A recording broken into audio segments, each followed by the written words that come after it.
नमस्कार बच्चों।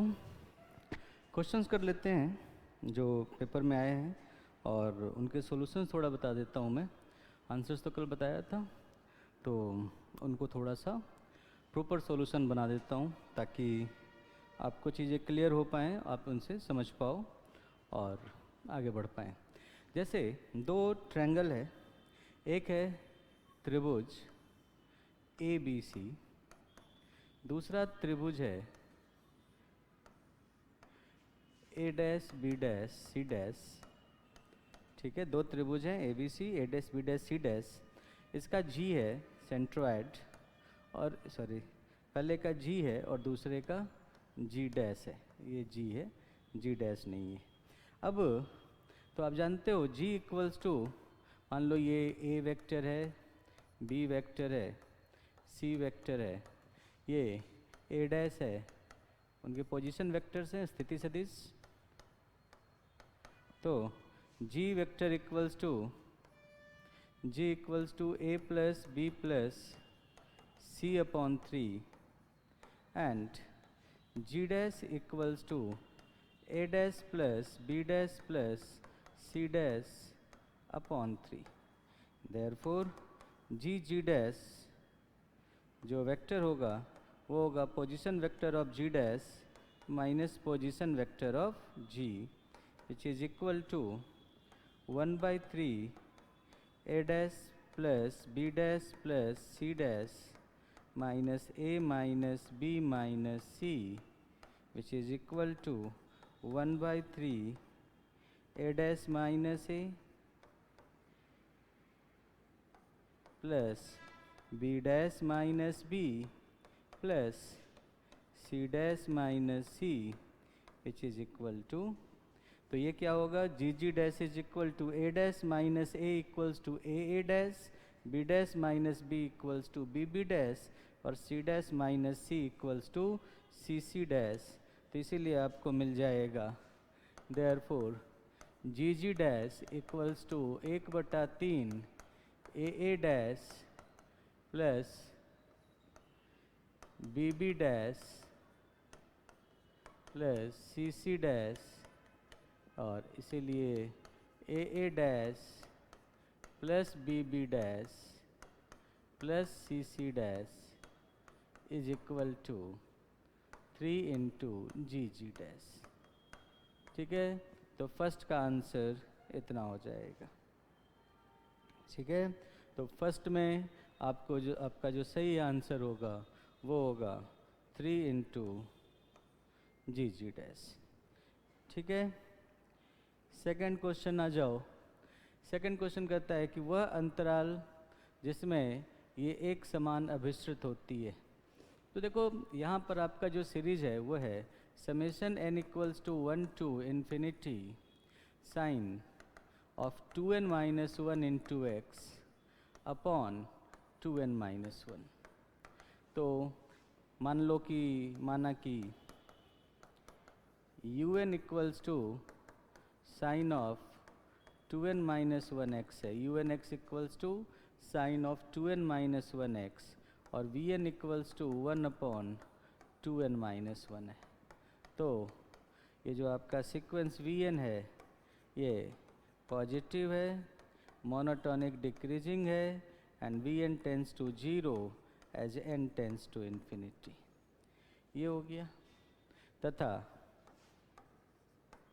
Summation un n equals to 1 to infinity summation un n equals to 1 to infinity, ये जो expression होगा या इसका पार्शियल सम ले लो, अगर इन्फिनिटी की जगह आप कैपिटल N मान लो तो ये क्या हो जाएगा, sine x plus sine 2x 3x plus sine 5x plus ऐसे करते हुए sine of 2n minus 1 into x.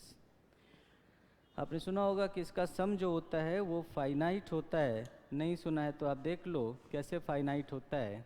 मान लो Sn is equal to sine x plus sine 3x plus sine 5x plus dot dot dot sine 2n minus 1x है।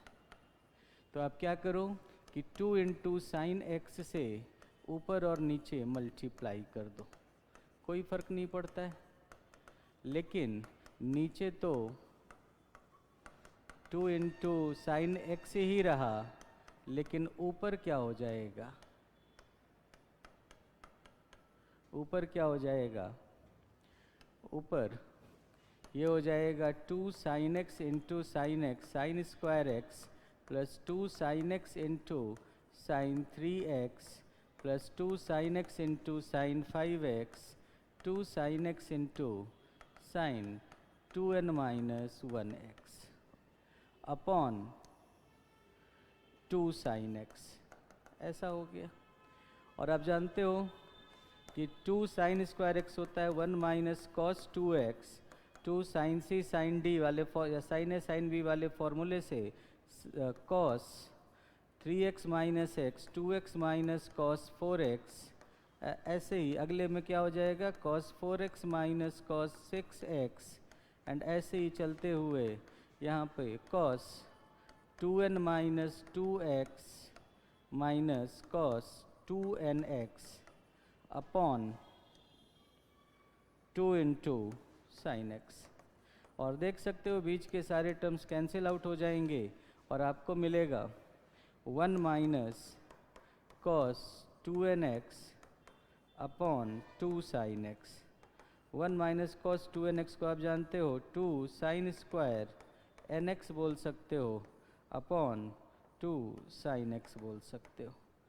2 तो cancel out हो गया, less than equal to 1 upon sine x.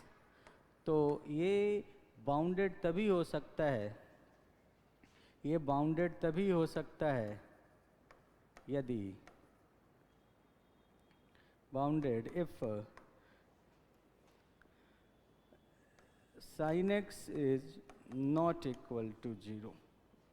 और अगर ये expression 0 की तरफ टेंड कर रहा है, x आप ऐसे पॉइंट से लेते हो जो 0 की तरफ जा रहा हो, तो हाँ आपको प्रॉब्लम हो जाएगी। तो इसीलिए अगर ऐसा ये बाउंडेड हो जाता है, इसीलिए डिरिक्ले टेस्ट आपने सुना होगा, तो डिरिक्ले टेस्ट से समेशन un(x) इंटू vn(x) एक समान अभिश्रित होगा, यूनिफॉर्मली कन्वर्जेंट होगा। अब आप ऑप्शन देखो तो साइन एक्स, इसमें भी जब x 0 की तरफ जाएगा साइन 0 होगा, इसमें भी 0 की तरफ जाएगा 0 होगा, इसमें भी 0 की तरफ जाएगा तो 0 होगा। तो ये π/4 से π/2 वाला जो इंटरवल है, इस इंटरवल में ये इस अंतराल में ये एक समान अभिश्रित होगा, क्योंकि इसमें इस रीजन में कहीं पर भी साइन एक्स 0 की तरफ नहीं जा रहा, और वो आपका एक्सप्रेशन है, जो समेशन है, ये यूनिफॉर्मली बाउंडेड हो जाएगा, यूनिफॉर्मली बाउंडेड हो जाएगा। इसीलिए इसका आंसर फर्स्ट होगा।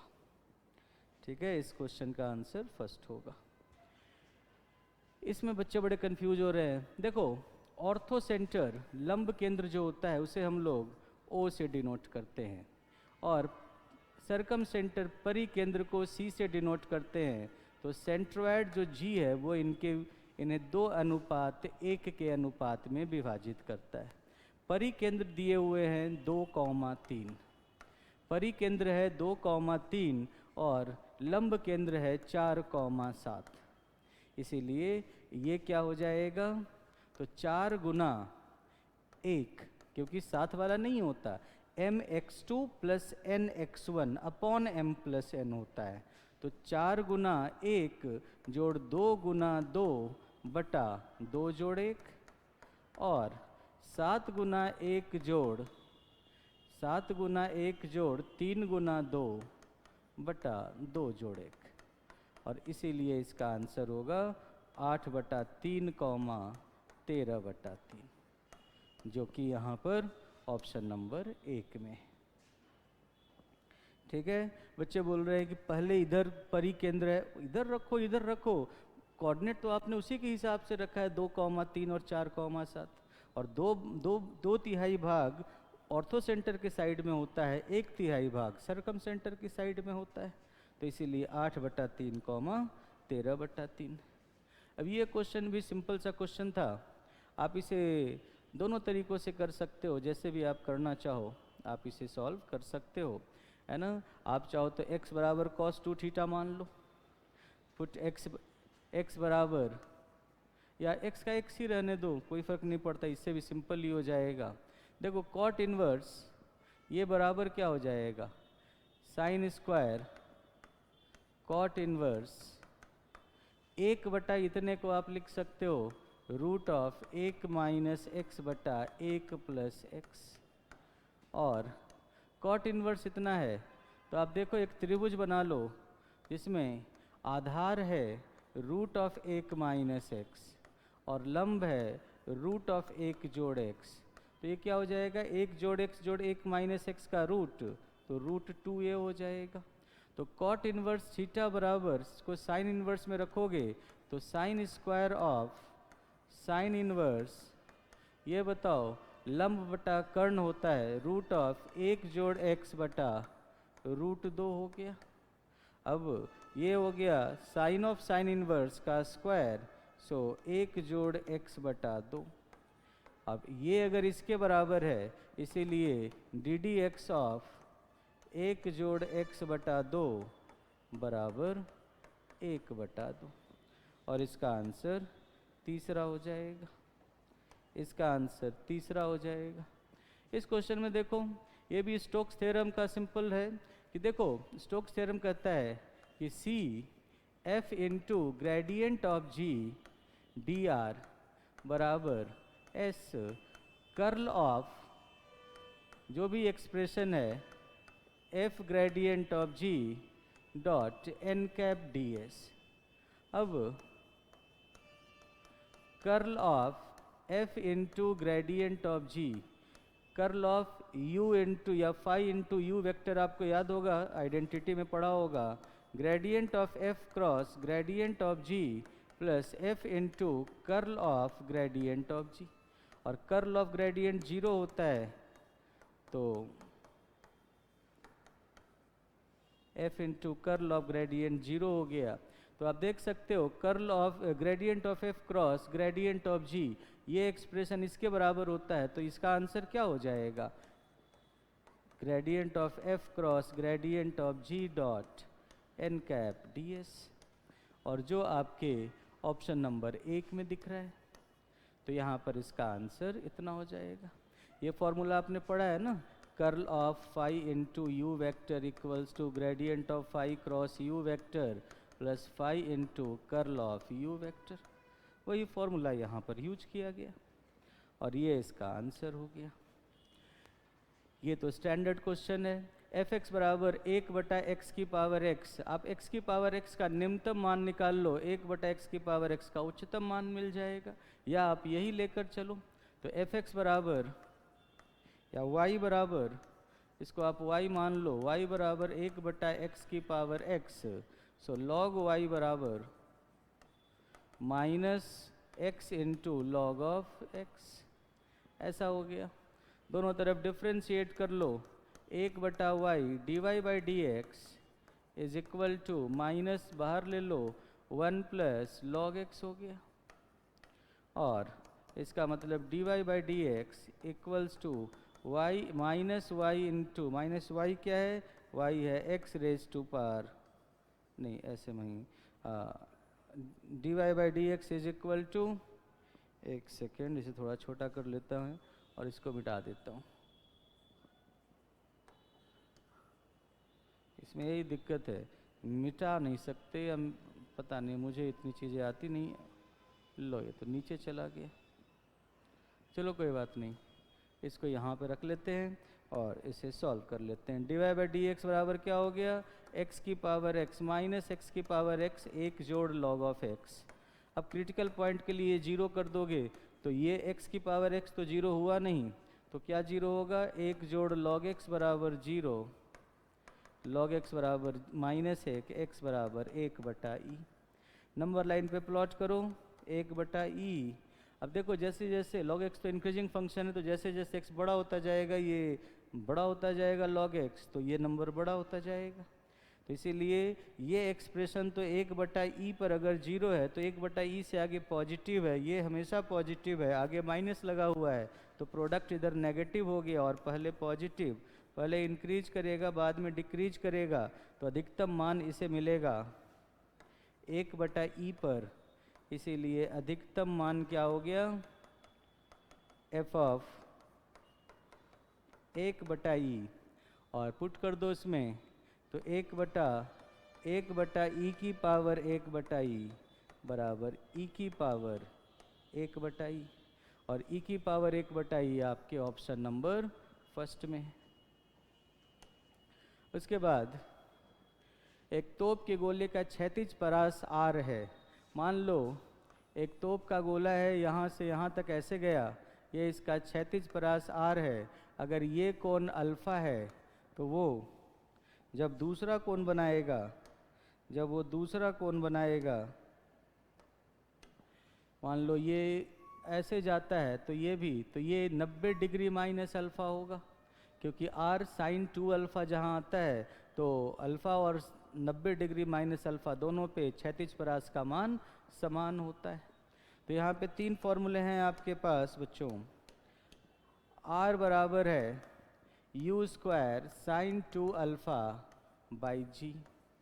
h अगर अल्फ़ा के लिए ले लेता हूँ तो u square sine square alpha by 2g, और h डैश अगर मैं दूसरे वाले कोण के लिए ले लेता हूँ तो sine square 90 degree minus alpha upon 2g।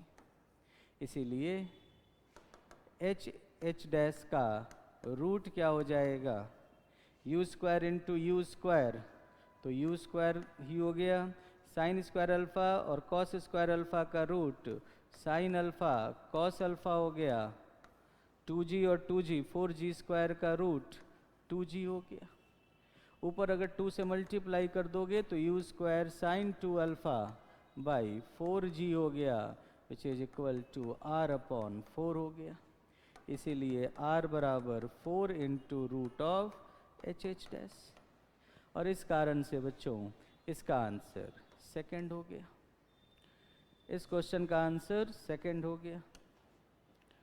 उसके बाद एक गली में भूमितल से 15 मीटर ऊंची खिड़की है। मान लो ये बेस हो गया, ये 15 मीटर ऊंची खिड़की हो गई, ये इमारत है, यहाँ पे ये आपने मिला दिया। अब कहा जा रहा है कि इमारत के यहाँ पर जो अवनमन कोण है, अवनयन कोण है और उन्नयन कोण है, उन्नयन कोण है कितना 30 डिग्री और अवनमन कोण है 45 डिग्री, तो ये वाला कोण भी हो जाएगा 45 डिग्री। ठीक है, अब ये 45 हो गए। अब आप यहाँ पर देख सकते हो कि अगर इसको आपने d मान लिया, ठीक है, ये 15 मीटर है तो ये भी 15 मीटर है, और ये आपने x मान लिया। ठीक है, इसे आप a मान लो, b मान लो, c मान लो, d मान लो, e मान लो। तो त्रिभुज ABC में, ABC त्रिभुज में 15/d बराबर 10 45 डिग्री, और 10 45 डिग्री 1 होता है तो d बराबर 15। अब ये 15 है तो ये भी 15 हो गया। अब त्रिभुज AED में x/15 बराबर 10 30 डिग्री, इसका मतलब ये हो गया कि x√3 बराबर 15, ठीक है, और x बराबर 5√3। इसीलिए ऊंचाई क्या हो गया, ऊंचाई यहाँ से यहाँ तक 15 है, यहाँ से यहाँ तक x है, 15 जोड़ x बराबर 15 जोड़ 5√3, और 5√3 जो होता है लगभग 8 दशमलव कुछ होगा, तो इस हिसाब से आंसर 23.66 होगा। ठीक है, इज अप्रॉक्सीमेटली इक्वल टू 23.66। ठीक है, तो ये क्वेश्चन हो गया। चक्रीय समूह G मल्टीप्लिकेशन मॉडुलो 7 का जनक। अब देखो G की कोटि क्या है, 6 है।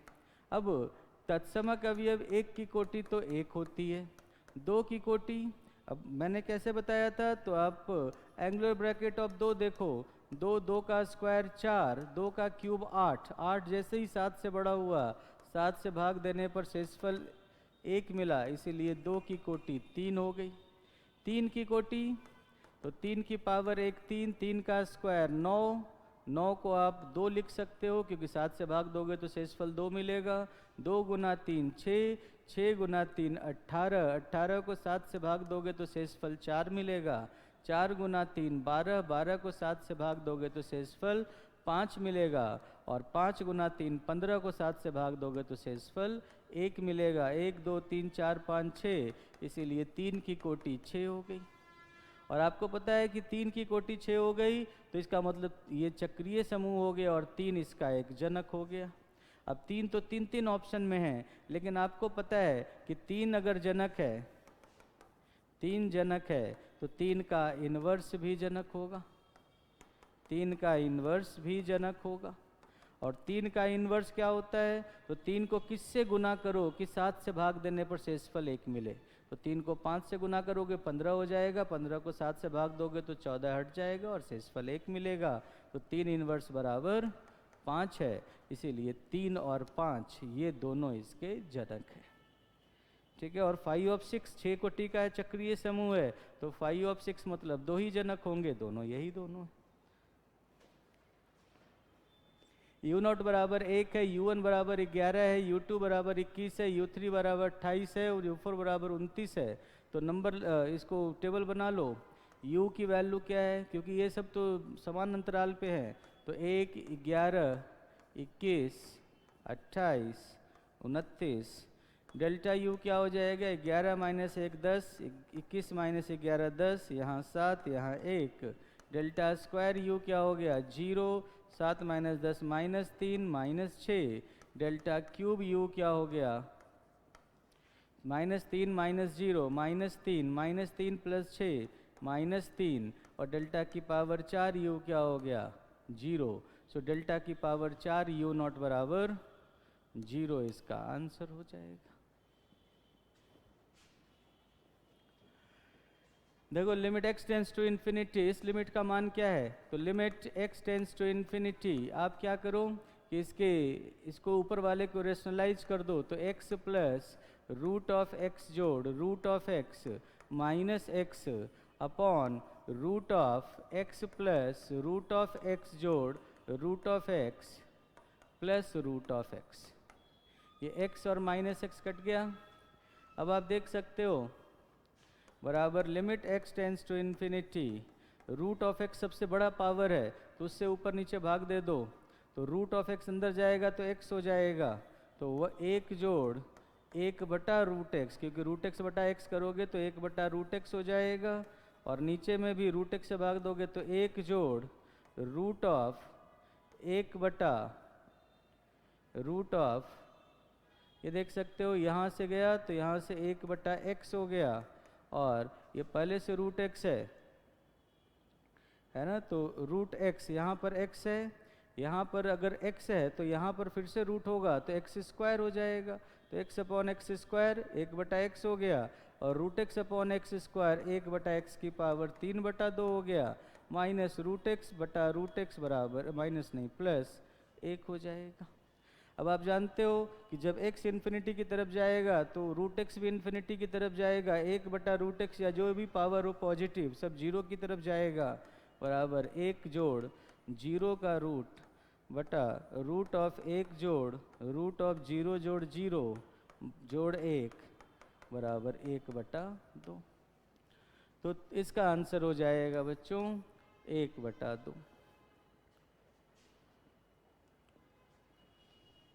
इस क्वेश्चन में देखो a क्रॉस i का स्क्वायर जोड़ a क्रॉस j का स्क्वायर जोड़ a क्रॉस k का स्क्वायर, a क्रॉस i क्या होता है, a क्रॉस i होता है, आप देख सकते हो a1 i कैप जोड़ a2 j कैप जोड़ a3 k cap cross i cap, क्या हो जाएगा i cap cross i cap 0, j cap cross i cap minus k cap होता है, और k cap cross i cap j cap होता है। ए क्रॉस जे, अगर इसी का जे कैप के साथ प्रोडक्ट करोगे तो आई क्रॉस जे के होता है, जे क्रॉस जे 0 और के क्रॉस जे माइनस आई होता है। ए क्रॉस के तो आई क्रॉस के होता है माइनस जे, जे क्रॉस के होता है आई और के क्रॉस के होता है 0। इसीलिए जब आप इनका स्क्वायर, स्क्वायर मतलब इनके मॉडुलस का स्क्वायर, तो मॉडुलस का स्क्वायर करोगे तो इसीलिए ये किसके बराबर हो जाएगा, ये हो जाएगा a2 square plus a3 square, दूसरा हो जाएगा a1 square plus a3 square और तीसरा हो जाएगा a1 square plus a2 square. So 2 into a1 square plus a2 square plus a3 square, मतलब इनके मॉड का स्क्वायर 2 इंटू ए वेक्टर का स्क्वायर, और इसका आंसर सेकंड हो जाएगा। तो सिंपल मल्टीप्लिकेशन करना था, आंसर आ जाएगा। ये देखो, अब ऑक्सिलरी इक्वेशन क्या हो जाएगा यहाँ पे, auxiliary equation is equal to 2 lambda square plus minus 5 lambda plus 2 equals to 0। So lambda equals to 2 and 1/2। इसीलिए yx क्या हो जाएगा, c1 2 raise to power x plus c2 into 1/2 raise to power x। ये इसका general solution हो गया। Now y0 equals to 0 implies c1 into 2 raise to power 0 1 होता है, तो c1 plus c2 equals to 0, c2 equals to minus c1। यहाँ से भी आप ऑप्शन से देख सकते हो c2 equals to minus c1, इसमें आ रहा है, इसमें तो नहीं आ रहा, इसमें नहीं आ रहा, इसमें भी नहीं आ रहा और इसमें भी नहीं आ रहा, एक ही में आ ही रहा है c2 equals to minus c1, तो बस यही एक सही होगा।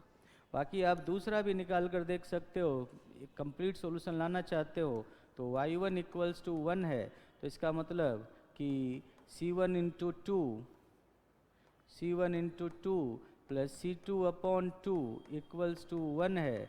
तो आप जानते हो c1 और c2 क्या है, माइनस c1, तो इसका मतलब c1 into 2 minus 1/2 3/2 equals to 1 है, तो c1 इक्वल्स टू हो गया 2/3, c1 इक्वल्स टू 2/3 और c2 इक्वल्स टू माइनस 2/3।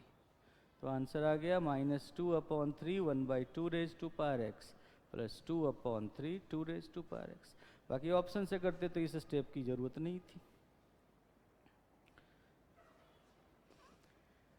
संयुग्मी वर्गों की संख्या कितनी होती है, सममित समूह में कॉन्जुगेसी क्लासेज कितने होते हैं। S3 के अवयव होते हैं बच्चों 1 1 2 1 3 2 3 1 2 3 और 1 3 2। Sn में वो सारे अवयव संयुग्मी वर्ग में होते हैं, कॉन्जुगेसी क्लास में होते हैं, जिनका साइकिल डिकम्पोजिशन चक्र विखंडन समान होता है।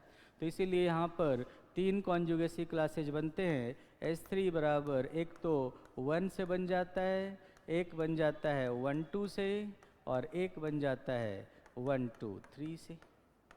इस वाले में एक ही एलिमेंट होता है 1, इसमें इस साइकिल डिकम्पोजिशन के 1 2 2 3 और 1 3 होते हैं, और तीसरे में इस साइकिल डिकम्पोजिशन के 2 अवयव होते हैं 1 2 3 और 1 3 2। तो इस तरह से कितने जितने साइकिल डिकम्पोजिशन होंगे उतने ही कॉन्जुगेसी क्लासेज होंगी। तो 3 साइकिल डिकम्पोजिशन है, इसीलिए 3 कॉन्जुगेसी क्लासेज है। अब ये क्वेश्चन है, ये तो बस कैलकुलेशन का क्वेश्चन है। इसमें आप देख सकते हो nवा पद क्या है, Tn है 1 क्यूब जोड़ 2 क्यूब जोड़ 3 क्यूब जोड़ n क्यूब बटा n, और ये होता है n स्क्वायर n प्लस 1 का होल स्क्वायर बटा 4n। ये n कट गया, सो हो गया n क्यूब जोड़ n स्क्वायर प्लस 2n, तो 2n स्क्वायर जोड़ n बटा 4। इसीलिए जब इनको जोड़ोगे तो समेसन 1/4 बाहर ले लो और समेसन n क्यूब जोड़ 2 गुना समेसन n स्क्वायर जोड़ समेसन n, ये ऐसा हो गया। समेशन n क्यूब क्या होता है, n स्क्वायर n प्लस 1 का स्क्वायर बटा 4 जोड़ 2 इंटू इतना हो गया, तो n into n plus 1 into 2n plus 1 upon 6 होता था, लेकिन ऊपर के 2 से मल्टीप्लाई होकर ये 3 रह जाएगा। और तीसरे वाले में होता है n into n plus 1 by 2। ये तीनों टर्म्स आ गए। अब आप यहाँ पर क्या कॉमन ले सकते हो, तो देख सकते हो n इंटू एन प्लस 1 तो तीनों में है, तो n into n plus 1 by 4 common ले लिया। यहाँ रह गया n into n plus 1 by 4 plus 2n plus 1 by 3 plus 1 by 2 plus 1 by 2। अब n इंटू नीचे का एलसीएम देखो, 4 गुना 3 12 गुना 2 24, क्योंकि 12 से ही काम हो जाएगा ना, 12 से ही हो जाएगा। तो 12 बाहर ले लो, तो 12 गुना 4 48 हो गया। n into n plus 1 into 48, और नीचे क्या रहेगा, 4 गुना 3 तो 3n स्क्वायर प्लस 3n हो गया। 3 गुना 4 12, तो 4 गुना 2 8n प्लस 4, और 2 गुना 6 12, तो प्लस 6 हो गया। अब थोड़ा सिंप्लीफाई कर लो, तो 3n square plus 11n plus 10। देख सकते हो 10 गुना 3 30 हो गया। तो इसको आगे देख लेते हैं, 3n square plus 11n plus 10 को बराबर n into n plus 1 upon 48, और 3n स्क्वायर प्लस 11n को 6n प्लस 5n कर दो प्लस 10, तो वहाँ से फैक्टराइज कर दोगे तो एक मिल जाएगा n प्लस 2, क्योंकि 3n कॉमन ले लोगे तो n प्लस 2, 5 ले लोगे कॉमन तो n प्लस 2 अपॉन 48। बाकी पेपर में कहोगे इतना बड़ा कैसे करेंगे, तो भाई वैल्यू पुट करके कर लो। 1 क्यूब बटा 1 देख लो, 1 क्यूब जोड़ 2 क्यूब बटा 2 देख लो कि इसमें से किस फॉर्म में आ रहा है, या 1 क्यूब जोड़ 2 क्यूब जोड़ 3 क्यूब बटा 3 देख लो कि इसमें से किस फॉर्म में आ रहा है। जिस फॉर्म में आ रहा होगा ऐसे ही मान रखकर आप सॉल्व कर सकते हो, और आपका आंसर सेकंड आ जाएगा। पेपर में पूरे मेथड से सॉल्व करने की ज़रूरत नहीं है, आप सिर्फ वैल्यू पुट करके चेक कर सकते हो। ठीक है, 3 प्रतीकों के अवयव का, अब जैसे देखो इसमें तो दोनों ही सही हैं, ये भी सही है क्योंकि प्रत्येक अवयव स्वयं का संयुग्मी होता है। अभी अभी आपने देखा कि 1 2 के कॉन्जुगेसी क्लास में संयुग्मी अवयव में 3 अवयव आते हैं, संयुग्मी वर्ग में 3 अवयव आते हैं, 1 2 आता है, 2 3 आता है, और 1 3 आता है। अब इसमें से 2 ऑप्शंस यहाँ पर दिए गए हैं, तो मेरे हिसाब से तो दोनों ही सही होंगे। अब देखो आरपीएससी वाले ने कौन सा सही मानते हैं वो, और अगर आपका उससे कुछ और सही आंसर आ रहा है, कुछ और आंसर आ रहा है, तो आप इस पर ऑब्जेक्शन कर सकते हो, जो कि बिल्कुल वैलिड होगा। ऑब्जेक्शन लगा सकते हो जो वैलिड होगा। ठीक है, ये है स्टैंडर्ड क्वेश्चन है। मान लो एक त्रिभुज है ABC, ठीक है, ये इसकी माध्यिका है, ये A हो गया, B हो गया, C हो गया, D हो गया। इसका मध्य बिंदु है वो है E। आपने यहाँ से इसे मिलाकर इसे बढ़ा दिया आगे, यहाँ से यहाँ तो दिख ही नहीं रहा है, तो कुछ ब्लैक सा ले लेता हूँ। यहाँ से इसे मिलाकर आपने इसे आगे बढ़ा दिया, ठीक है, तो ये मान लो यहाँ पे जाकर F पे मिलता है।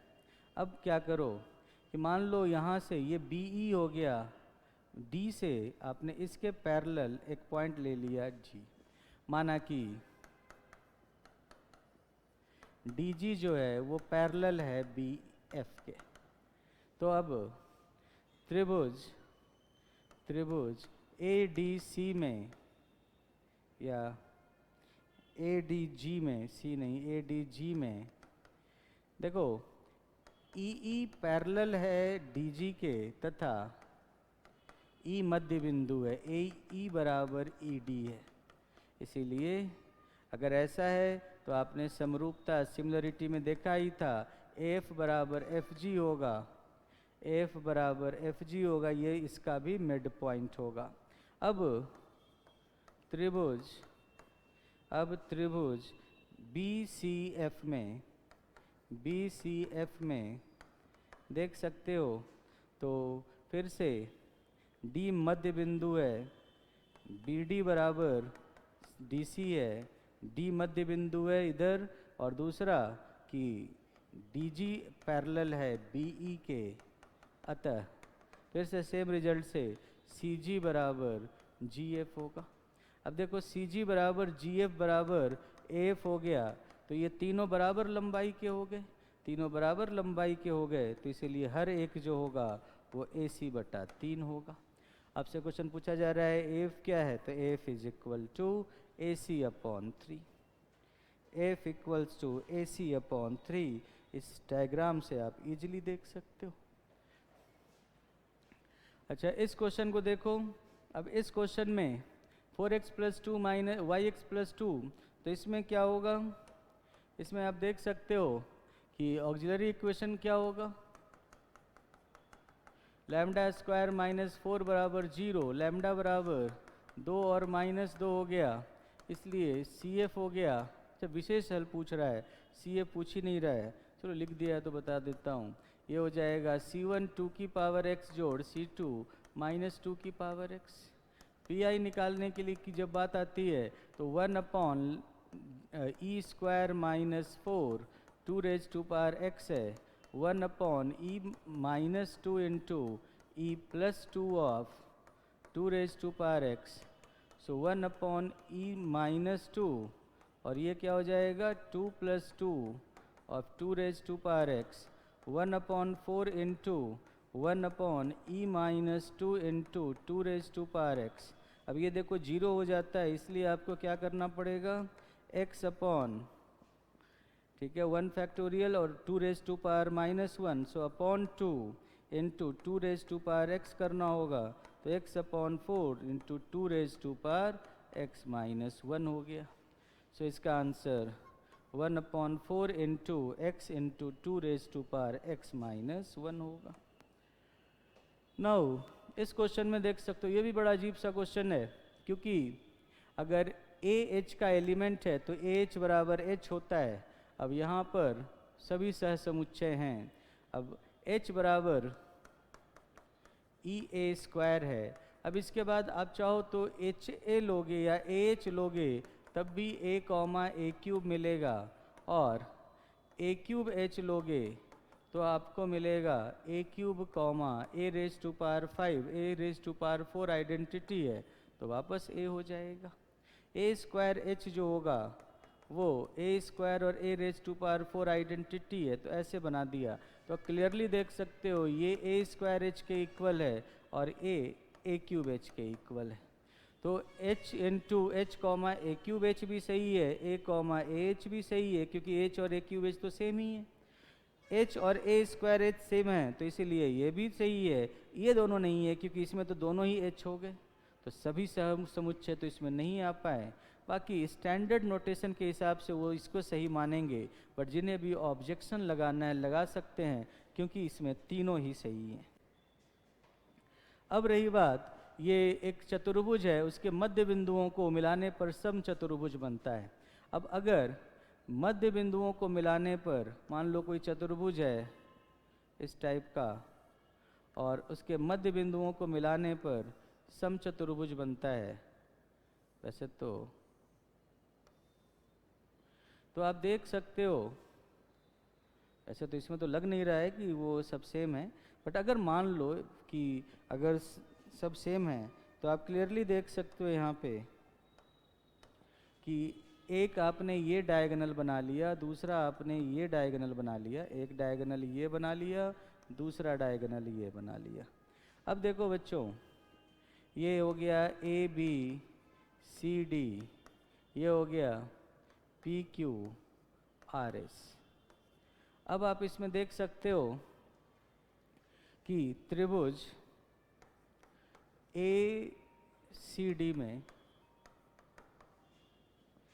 त्रिभुज ACD में देख सकते हो कि ये मध्य बिंदु है, ये मध्य बिंदु है, तो SR is equal to, SR is parallel to AC और SR is equal to half of AC। और अगर यहीं पर त्रिभुज ABC में देखोगे, त्रिभुज ABC में, तो यहाँ पर आप देख सकते हो PQ is parallel to AC तथा PQ is equal to half of AC। तो इस तरह से, इसीलिए SR और PQ पैरेलल भी हैं और उनकी लंबाई भी समान है। अतः ये PQRS जो है,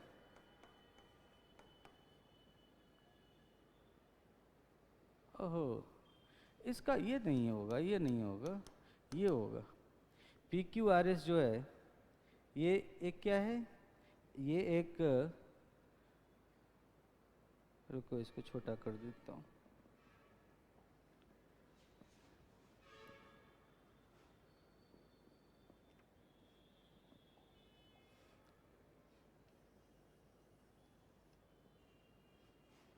देख सकते हो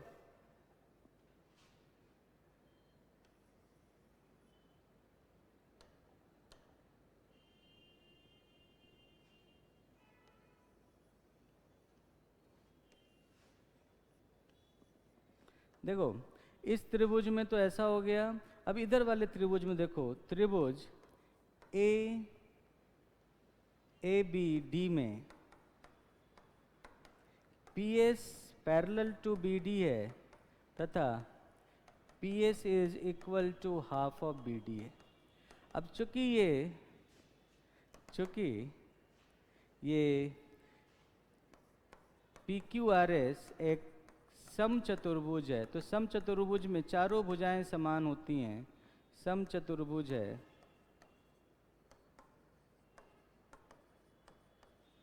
अतः समचतुर्भुज है, अतः आप देख सकते हो कि समचतुर्भुज होने के कारण SR और PS बराबर SR हो जाएगा और PS बराबर SR हो जाएगा, तो 2 गुना PS बराबर 2 गुना SR भी हो जाएगा और इसका मतलब AC बराबर BD भी हो जाएगा।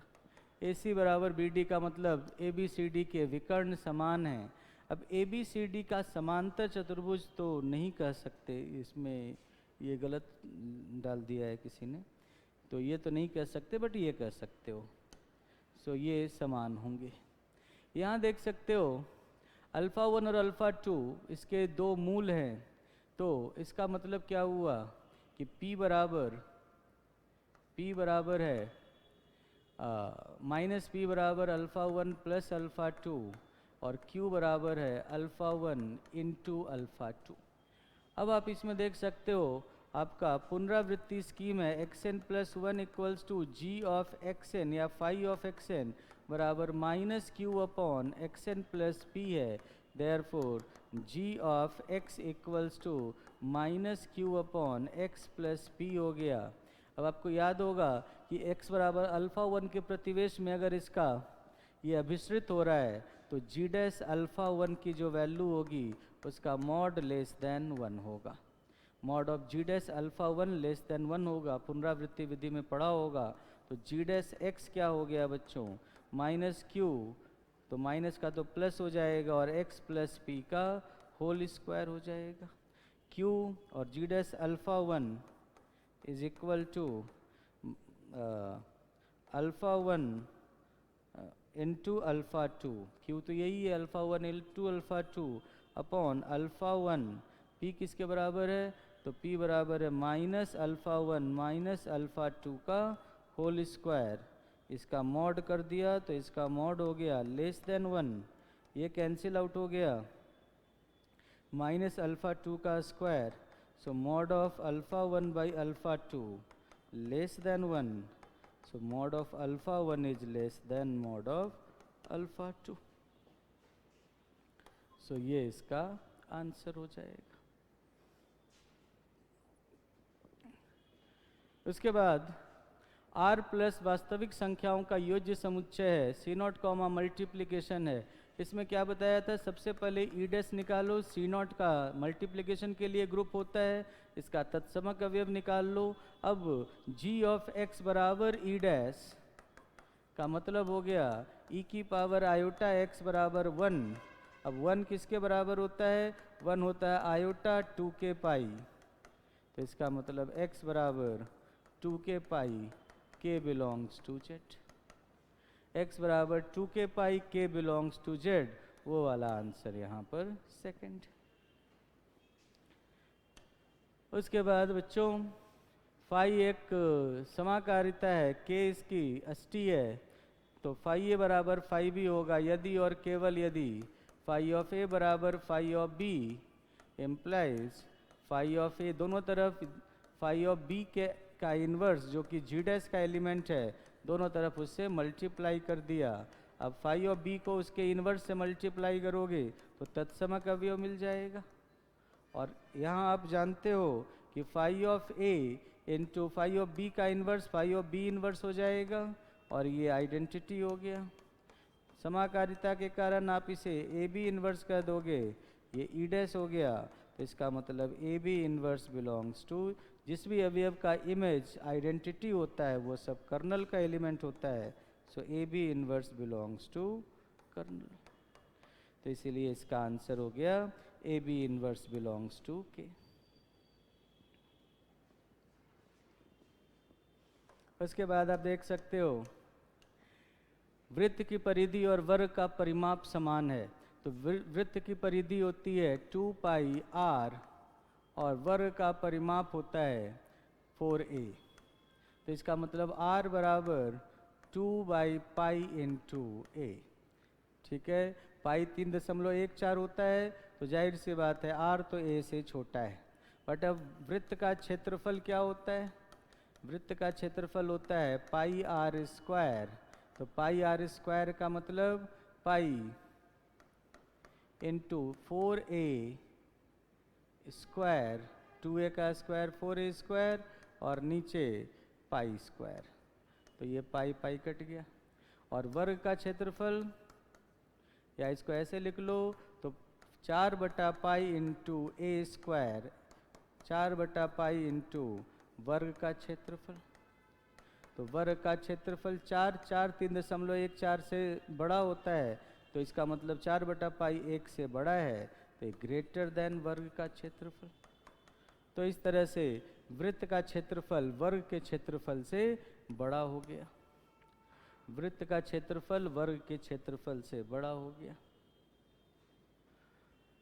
ये देखो बेसल अंतर्वेशन सूत्र, किसी भी अंतर्वेशन सूत्र से करोगे तो आंसर ऑलमोस्ट सेम ही आएगा, क्योंकि ट्रंकेशन एरर भले ही कुछ हो जाए, लेकिन आपने पढ़ा ही है कि जो अंतर्वेशी बहुपद होता है वो जब यूनिक होता है तो किसी भी सूत्र से करोगे तो अंतर्वेशी बहुपद एक है तो मान एक ही जैसा आएगा, थोड़े बहुत ट्रंकेशन एरर हो सकते हैं। तो बेसल अंतर्वेशन सूत्र से करना है, आप किसी भी अंतर्वेशन सूत्र से कर लो, ठीक है। तो आपको अगर इसे करना है तो x बराबर और y बराबर 20, 24, 28 और 32 है, y का मान है 24, 32, 35 और 40, डेल्टा y हो गया 8, 3, 5, डेल्टा स्क्वायर y हो गया -5, 2, डेल्टा क्यूब y हो गया 7। अब देख सकते हो इसमें u बराबर 25 पे मान निकालना, u बराबर 25 माइनस 20 बटा कितने के अंतराल पे x बढ़ रहा है, 4 के अंतराल पे, तो 5 बटा 4 या 1.25 आ गया। अब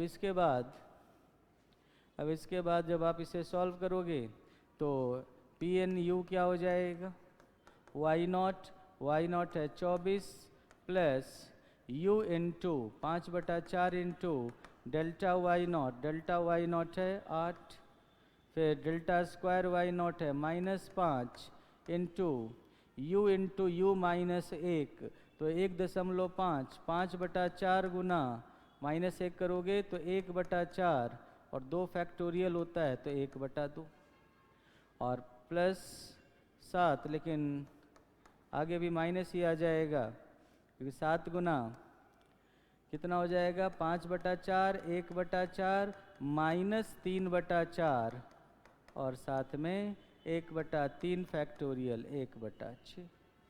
अब इसको कैलकुलेट कर लो तो 24 जोड़ 10 34 हो गया, -25/32 हो गया।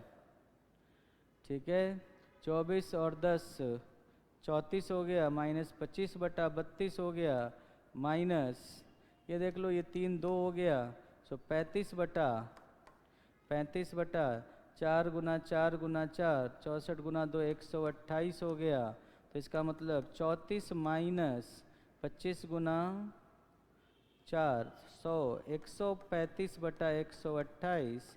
तो आप देख सकते हो ये 135/128 लगभग 1 दशमलव कुछ जीरो समथिंग होगा। तो इसमें से घटाओगे तो 33 में से 1 दशमलव तो 32.9 के आसपास होना चाहिए, बट नियरेस्ट ऑप्शन 32.8 है, तो इसीलिए यही आंसर हो जाएगा। ठीक है, हाँ ये तो आप देख ही सकते हो कि 4 है, P 2P 3P 4P। तो x कंपोनेंट क्या होगा, P cos 0 plus 2P cos 90 degree जोड़ 3P cos 180 डिग्री जोड़ 4P cos 270 डिग्री बराबर क्या हो जाएगा, cos 0 1 होता है, cos 90 0 होता है, ये -1 होता है और वो 0 होता है, -2P। y क्या हो जाएगा, cos की जगह साइन कर दो, 2P साइन 90 डिग्री जोड़ 3P sine 180 degree plus 4P sine 270 degree बराबर क्या हो जाएगा, ये इस बार साइन 0 और साइन 180 0 हो गया, 2P माइनस 4P बराबर -2P। इसीलिए रिजल्टेंट क्या होगा, रूट ऑफ x² जोड़ y² बराबर -2P का स्क्वायर 4P² जोड़ 4P² बराबर रूट ऑफ 8P² बराबर 2√2P। तो जो परिमाण होगा वो 2√2P होगा। तो इस तरह से आप इसे देख सकते हो। सिम्पसन के 1/3 नियम में ये तो स्टैंडर्ड रिजल्ट हो गया, क्योंकि सिम्पसन के 1/3 नियम में n बराबर 2 होता है, तो बहुपद की घात कितनी होती है, बहुपद की घात fx को आप किस इंटरपोलेटिंग पॉलिनोमियल 3 बिंदु हैं x0 x1 x2, तो 3 बिंदु से बहुपद की घात 2 होती है। तो अब आप px = कोई बहुपद द्विघात बहुपद लोगे तो ये कैसा स्ट्रक्चर बनाता है, परवलय जैसा। इसी टाइप का तो स्ट्रक्चर होता है ax² + bx + c का, या तो ऐसा होगा या फिर ऐसा होगा। तो इसीलिए हम लोग एक परवलय से उसे अप्रॉक्सीमेट करते हैं। एक ऐसा फिगर दिया हुआ था कि एक वृत्त था, एक वृत्त है, वृत्त में एक AC है जो केंद्र से गुजरता है, और डायग्राम एक बार बता देता हूँ। AC है जो केंद्र से गुजरता है, क्वेश्चन नंबर क्या है 83। हाँ, AC है जो केंद्र से गुजरता है, नीचे में कोई ED बना हुआ है, ऐसे ED है, ये E हो गया, ये D हो गया। उसके बाद इन दोनों को यहाँ पर कोई बिंदु है B, इसको मिला दिया तो, और यहाँ से C को मिला दिया ऐसे, ठीक है, यहाँ से C को मिला दिया और बीच में O है ही, और यहाँ से E से C को मिला दिया।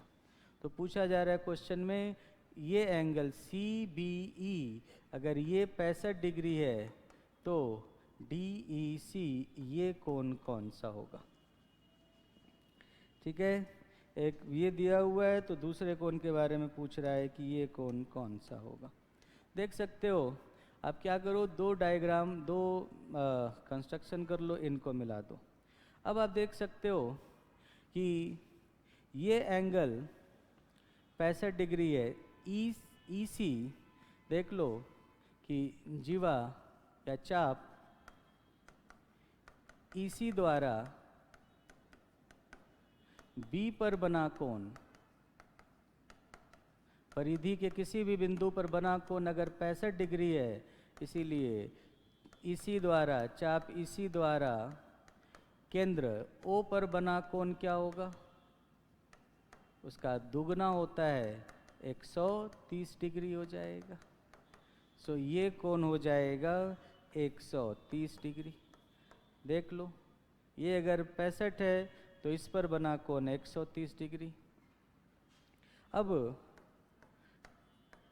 त्रिभुज EOC में देख सकते हो OE बराबर OC, क्योंकि दोनों ही त्रिज्य हैं, इसीलिए ये अगर समबाहु त्रिभुज हो गया तो आप कह सकते हो कि एंगल OEC बराबर एंगल OCE बराबर 180 माइनस 130 डिग्री हटा दो बटा 2 कर दो, तो कितना हो गया 25 डिग्री।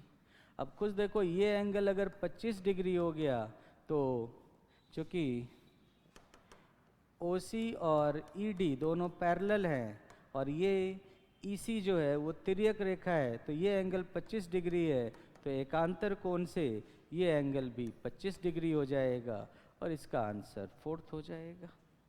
एकांतर कोण से ये कोण भी 25 डिग्री हो जाएगा।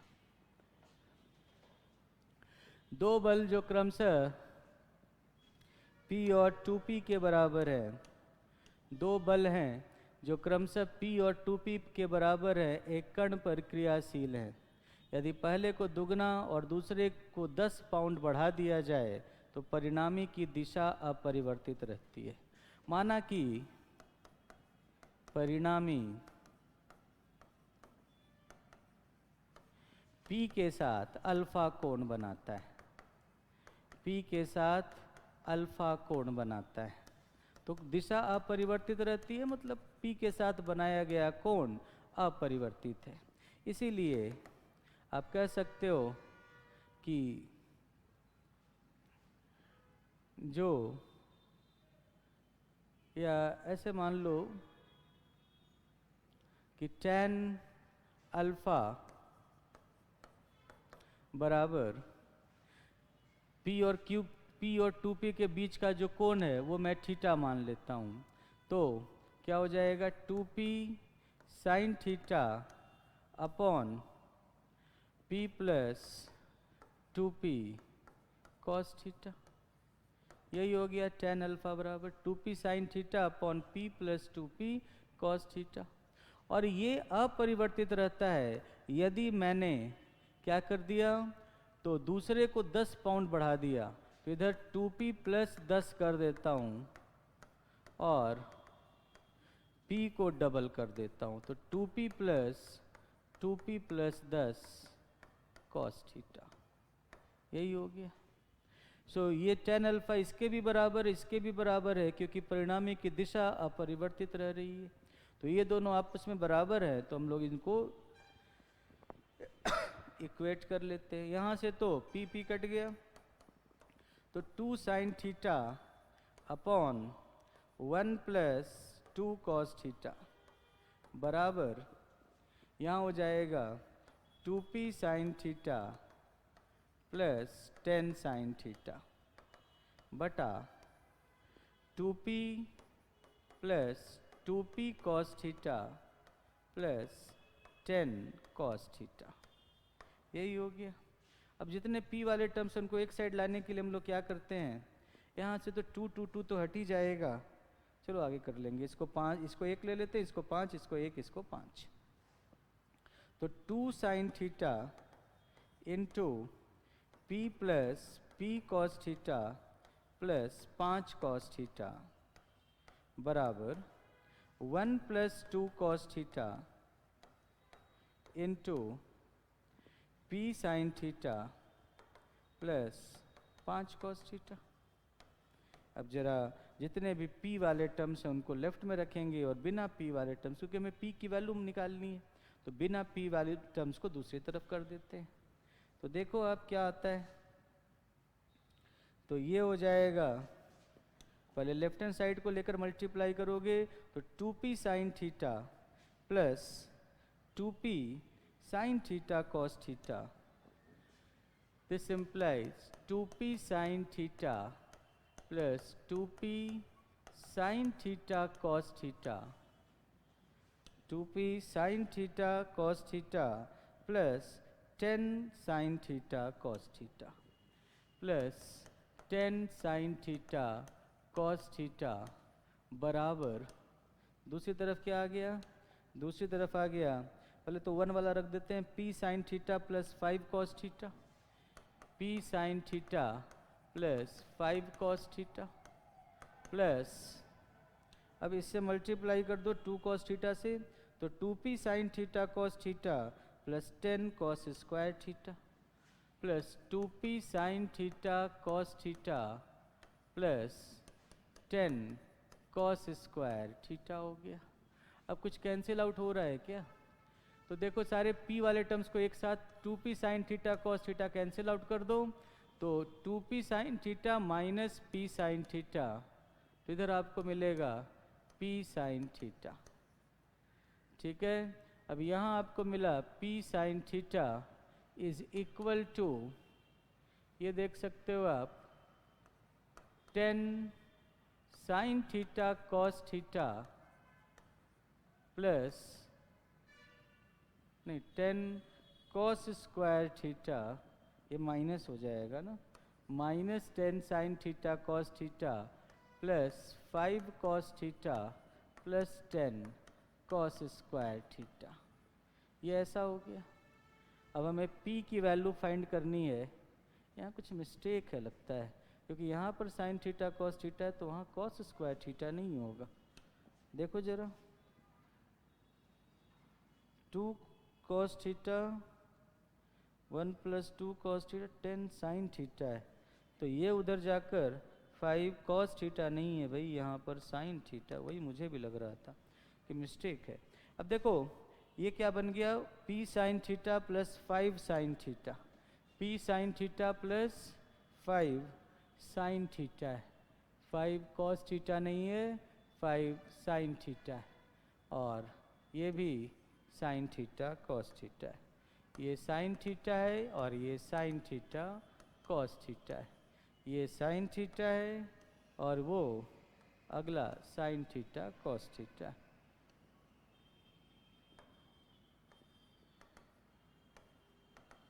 तो आप खुद देख सकते हो, -10 और +10 कट गया, साइन थीटा कैंसिल आउट हो गया, तो p बराबर 5 रह गया, और इसीलिए इसका आंसर हो जाएगा 5 पाउंड भार। तो p का मान 5 होता है कैलकुलेशन के बाद। देखो supremum of a plus b equals to supremum of a plus supremum of b, सही है, मतलब सही है, तो हमें गलत कथन ढूंढना है तो गलत हो गया। इन्फिमम में भी सही होता है इसलिए गलत हो गया। जब आप, ये गलत लिखा हुआ है क्वेश्चन में, क्योंकि देखो सिंपल सी बात है कि इन्फिमम ऑफ जब a माइनस बी करते हो तो हो जाता है infimum of a plus minus b, और फॉर्मूले के हिसाब से infimum of a plus infimum of minus b होता है, और वो हो जाता है infimum of a, infimum of minus b बराबर होता है minus of supremum of b। और ऐसे ही जब supremum of a minus b करते हो तो ये हो जाता है कि supremum of a plus supremum of minus b, और ये बन जाता है supremum of a minus infimum of b। तो यहाँ पर इन्होंने टाइपिंग में गलती कर दी है, क्वेश्चन नंबर 87 है, 87 में 4th ऑप्शन में है, ये क्वेश्चन में सुप्रीमम लिखा हुआ है, इसी कारण से ये वाला सही हो रखा है, तो ये गलत हो गया, और दूसरे वाले में यही ऑप्शन था, तो ये ऑप्शन गलत हो गया, मतलब स्टेटमेंट गलत हो गया, इसीलिए ऑप्शन सही हो गया, इस कारण से ऐसा होता है। ऐसे ये वाला क्वेश्चन तो बहुत बार किया है पेपर में। तो देख लो ए और बी के बीच का कोण निकालना है, तो बी प्लस सी बराबर माइनस ए कर लेंगे, नहीं सॉरी, ए और बी के बीच का कोण निकालना है तो ए प्लस बी बराबर माइनस सी कर लेंगे। Mod of A plus B बराबर mod of minus C mod of C हो जाएगा, और स्क्वायर दोनों तरफ सेम हो गया। सो मॉड ऑफ ए का square plus mod of B का square plus 2 into A dot B equals to mod of C का स्क्वायर हो जाएगा। मॉड ऑफ ए 3 दिया हुआ है तो 9 प्लस 25 बराबर 2 गुना 3 गुना 5 गुना कॉस थीटा बराबर 49। तो 25 9 34 उधर चला गया, और 5 गुना 3 15 गुना 2 30 कॉस थीटा बराबर ये हो गया 49 माइनस 34 15, तो कॉस थीटा बराबर 1/2 और थीटा बराबर पाई/3। तो इसका आंसर थीटा बराबर पाई/3 हो जाएगा। ये क्वेश्चन भी स्टैंडर्ड रिजल्ट है कि कोई भी आपके पास, ठीक है, ए बी सी डी, चलो यहाँ तो आयत दिया हुआ है तो आयत ले लेते हैं।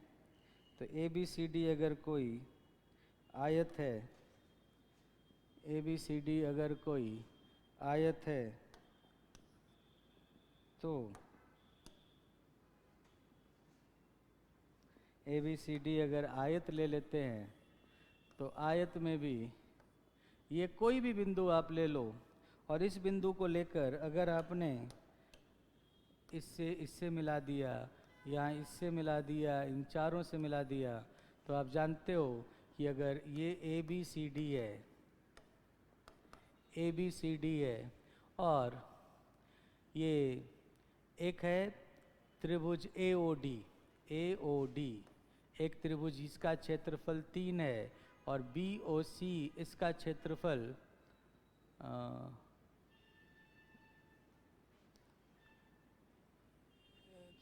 और बी सी का क्षेत्रफल लिखा नहीं है इसने, क्योंकि उसके बिना कैसे होगा। क्वेश्चन नंबर 90 है, बी ओ सी का क्षेत्रफल 6 है, ये दिया हुआ है क्वेश्चन में 6 है।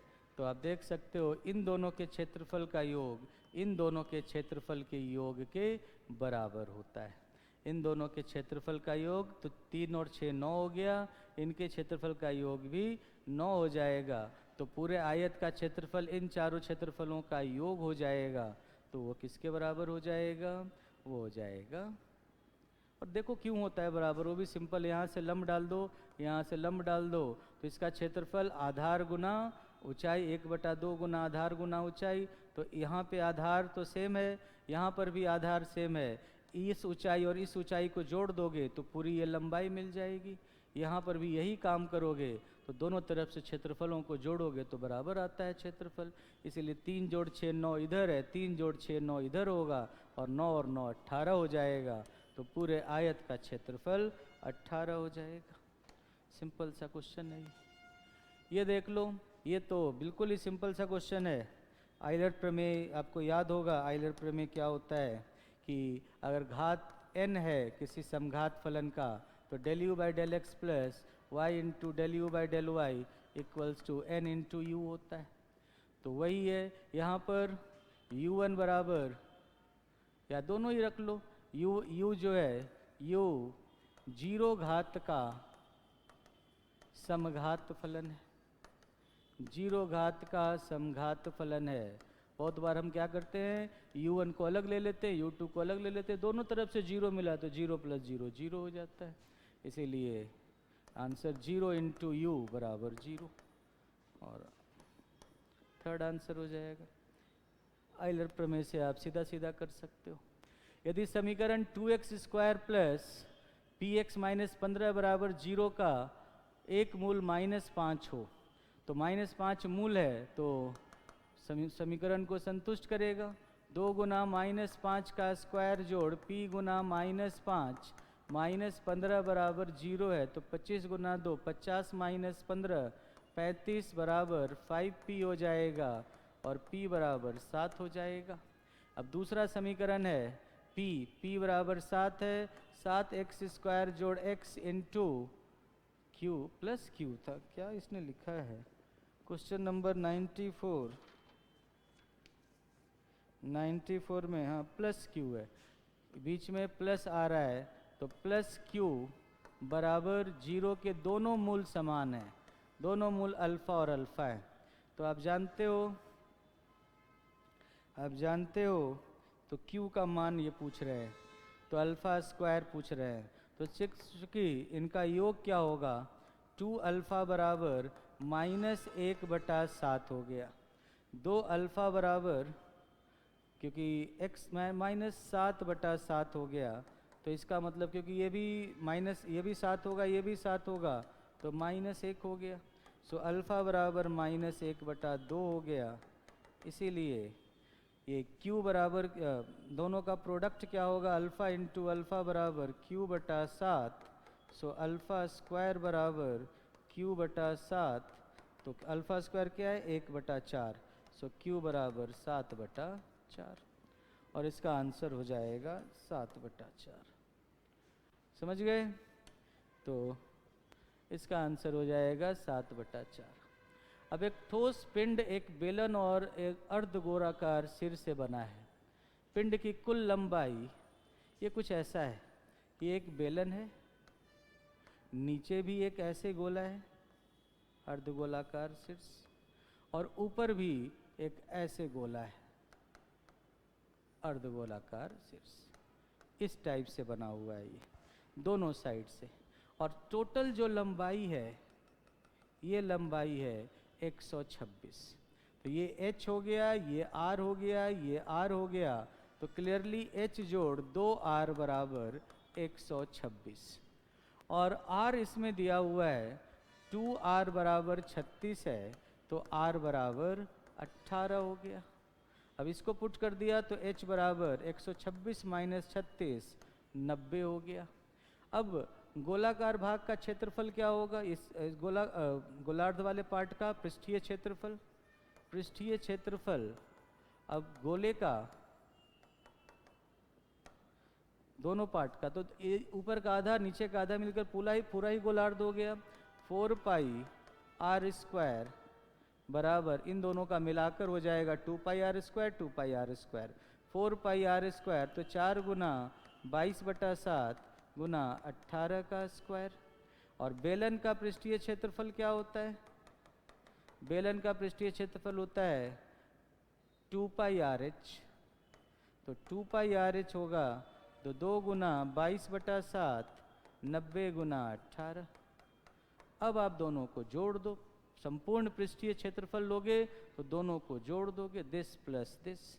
अब इसमें से आप देख सकते हो कि 4 गुना 22/7 गुना 18 अगर आप कॉमन ले लिए तो 4 गुना 22/7 गुना 18 कॉमन ले लिए तो यहाँ 18 रह गया, और 4 गुना 22 तो यहाँ 45 रह गया, और 45 और 18 होता है 63।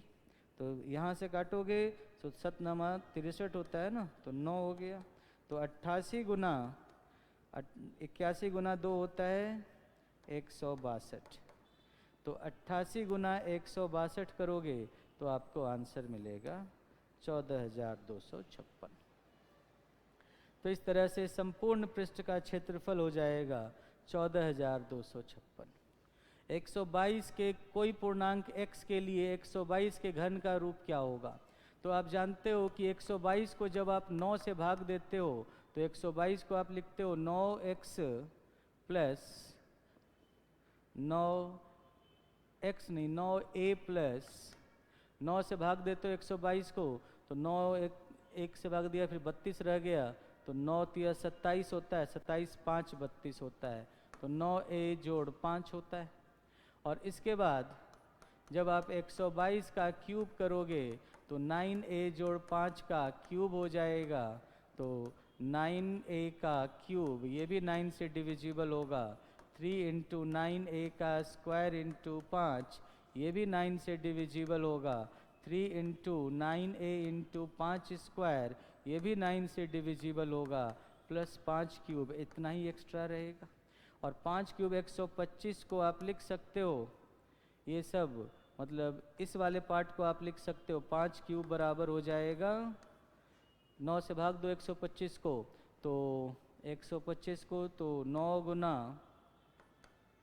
1 तो 12 35 हो जाएगा, 9 गुना 3 27 प्लस 8, तो इसका मतलब कि इसमें से भी 9 गुना 13 जोड़ 8 कहोगे तो ये सब 9 से डिविजिबल है, तो 9x जोड़ 8 एक्स्ट्रा तो 8 ही रहा। तो इसीलिए जब आप इसे लिखोगे 122 के क्यूब को तो आप इस फॉर्म में लाकर लिख सकते हो 9x प्लस 8। ये बिल्कुल ही सिंपल सा क्वेश्चन है गॉस डाइवर्जेंस थ्योरम का। f यहाँ पर है एक्स आई कैप प्लस वाई जे कैप प्लस जेड के कैप, तो डाइवर्जेंस ऑफ f हो जाएगा 3, 1 जोड़ 1 जोड़ 1 3 हो जाएगा। इसीलिए ये किसके बराबर हो जाएगा, तो volume integration divergence of f d v बराबर 3 गुना v। अब देखो ये क्या है, गोला है, इसका आयतन क्या होता है v, 3 Guna 4/3 pi a cube, तो 4 पाई a क्यूब, और इसका आंसर 4 हो जाएगा। बिल्कुल ही सिंपल सा क्वेश्चन था। ये भी बहुत आसान सा क्वेश्चन है।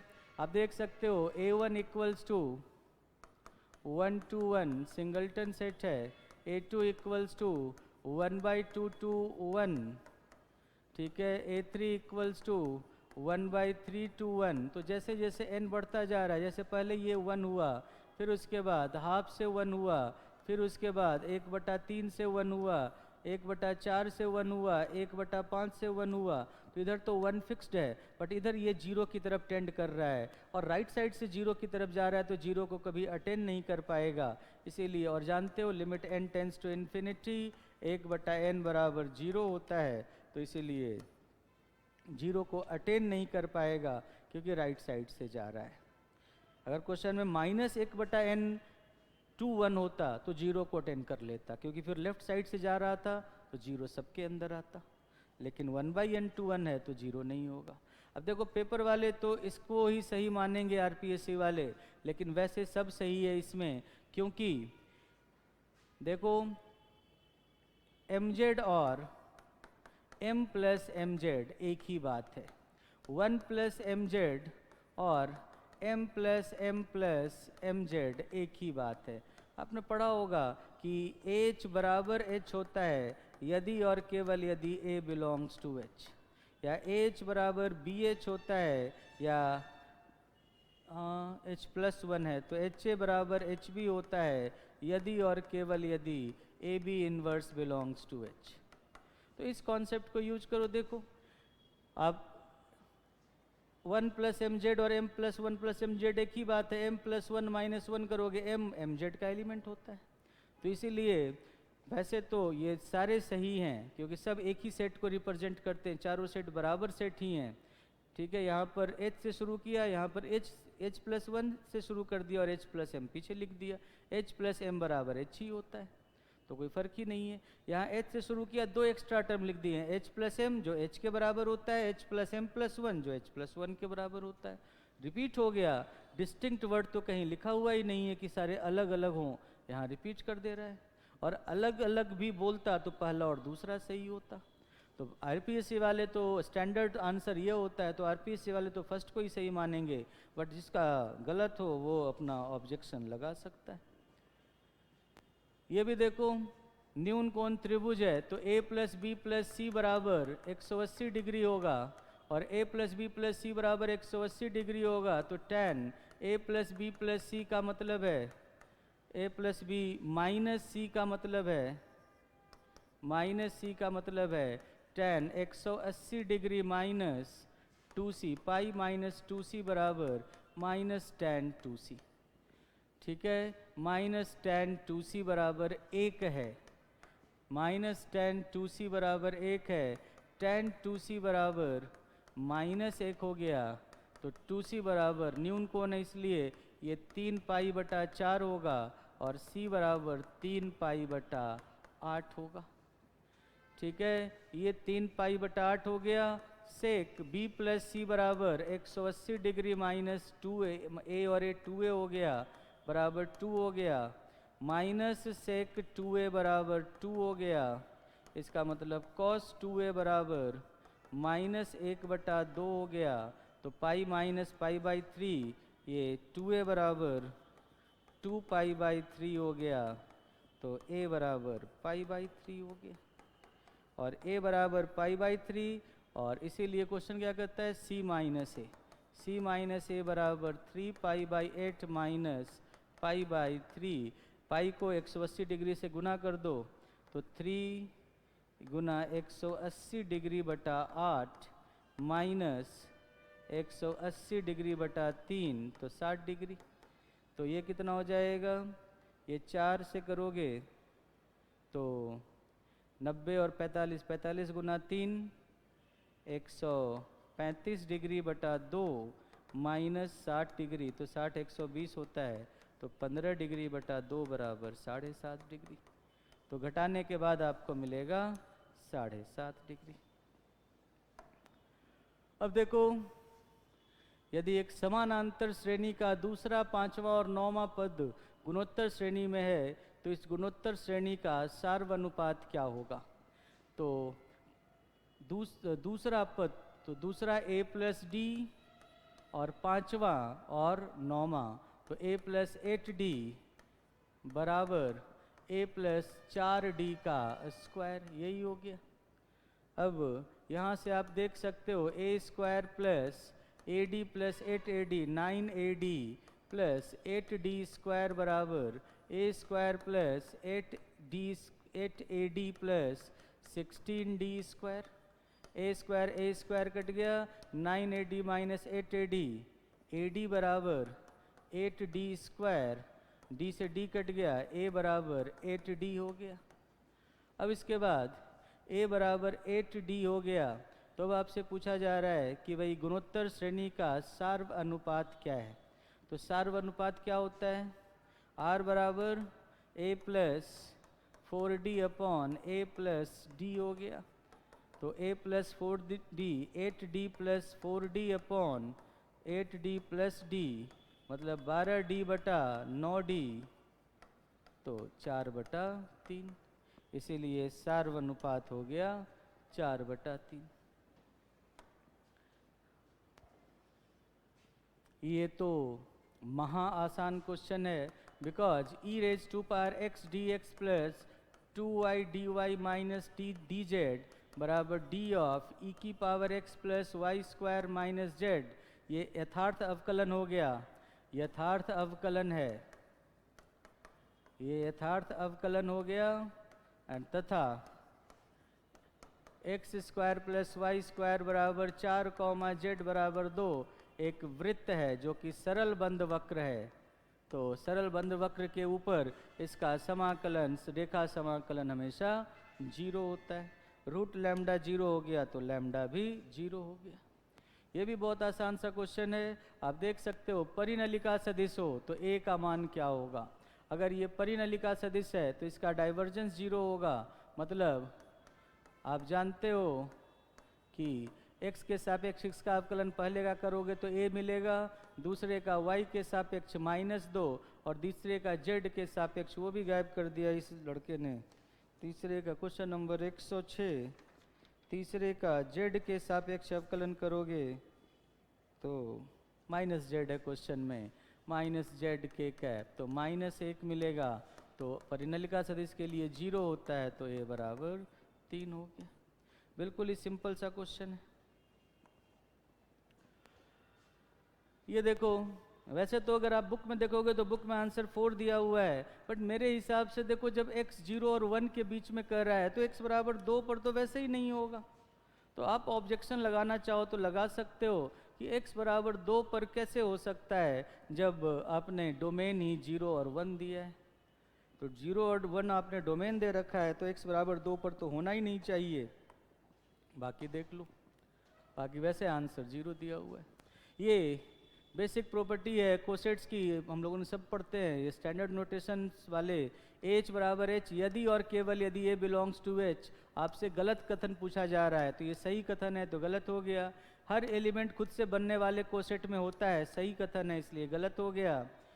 एच और बी ए जितने भी लेफ्ट कोसेट राइट कोसेट होते हैं सबकी कार्डिनलिटी वही होती है जो सब ग्रुप की होती है, इसीलिए उनकी ऑर्डर सेम होंगे, उनकी कार्डिनलिटी सेम होगी। ये स्टेटमेंट भी सही है, गलत हो गया।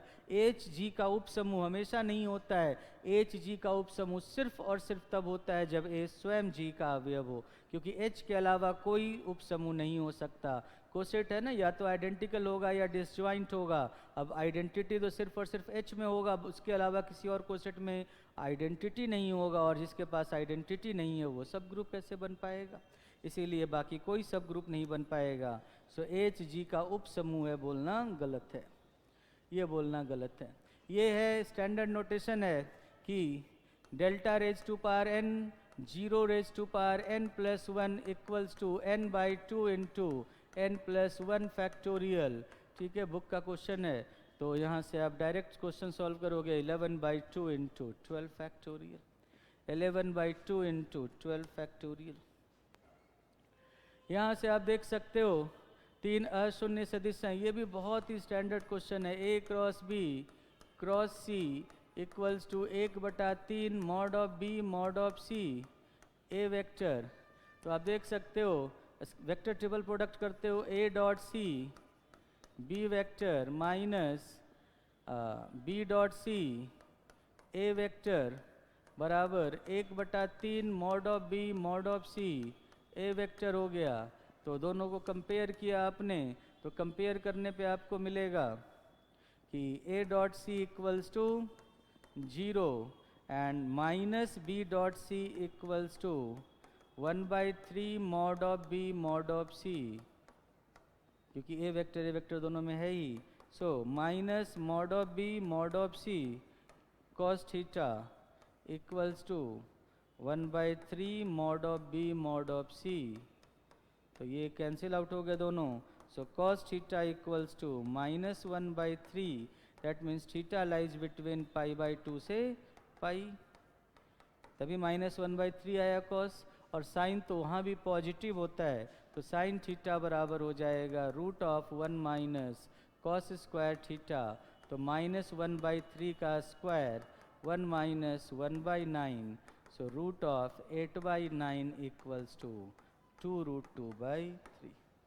तो इसीलिए साइन थीटा का मान हो जाएगा 2√2/3। ये तो कोई क्वेश्चन ही नहीं है, बस इसमें डायग्राम आपने नहीं देखा, नहीं तो देखते तो कहते कि ये तो बिल्कुल ही सिंपल सा क्वेश्चन है। ये दिया हुआ है, एक ये ऐसे दिया हुआ है, एक ऐसे दिया हुआ है। ठीक है, ये पॉइंट है और ये इस एंगल को ए नाम दिया हुआ है, ये है बी, ये है सी, ये है डी, ये है ई और अंतिम है एफ। अब वही समानांतर रेखाएं और उनके कोण, तो एक रेखा के कोण 180 डिग्री होते हैं। पहला तो स्टेटमेंट करता है 8 डिग्री जोड़ सी डिग्री जोड़ ई डिग्री बराबर 180 डिग्री। तो आप जानते हो कि सी कहो या एफ कहो, ए डिग्री जोड़ एफ डिग्री जोड़ ई डिग्री कहो या बी डिग्री कहो, एक ही बात है। तो इसीलिए 180 डिग्री। क्यों? क्योंकि सी डिग्री बराबर एफ डिग्री और बी डिग्री बराबर ई डिग्री। तो पहला स्टेटमेंट सही है। ए डिग्री जोड़ बी डिग्री बराबर सी डिग्री जोड़ डी डिग्री नहीं हो सकता। ठीक है, ये दोनों तो वापस बराबर हैं, ए और डी बराबर हैं, ये तो चलेगा, लेकिन सी और बी आपस में बराबर नहीं है, इसलिए दूसरा गलत हो गया।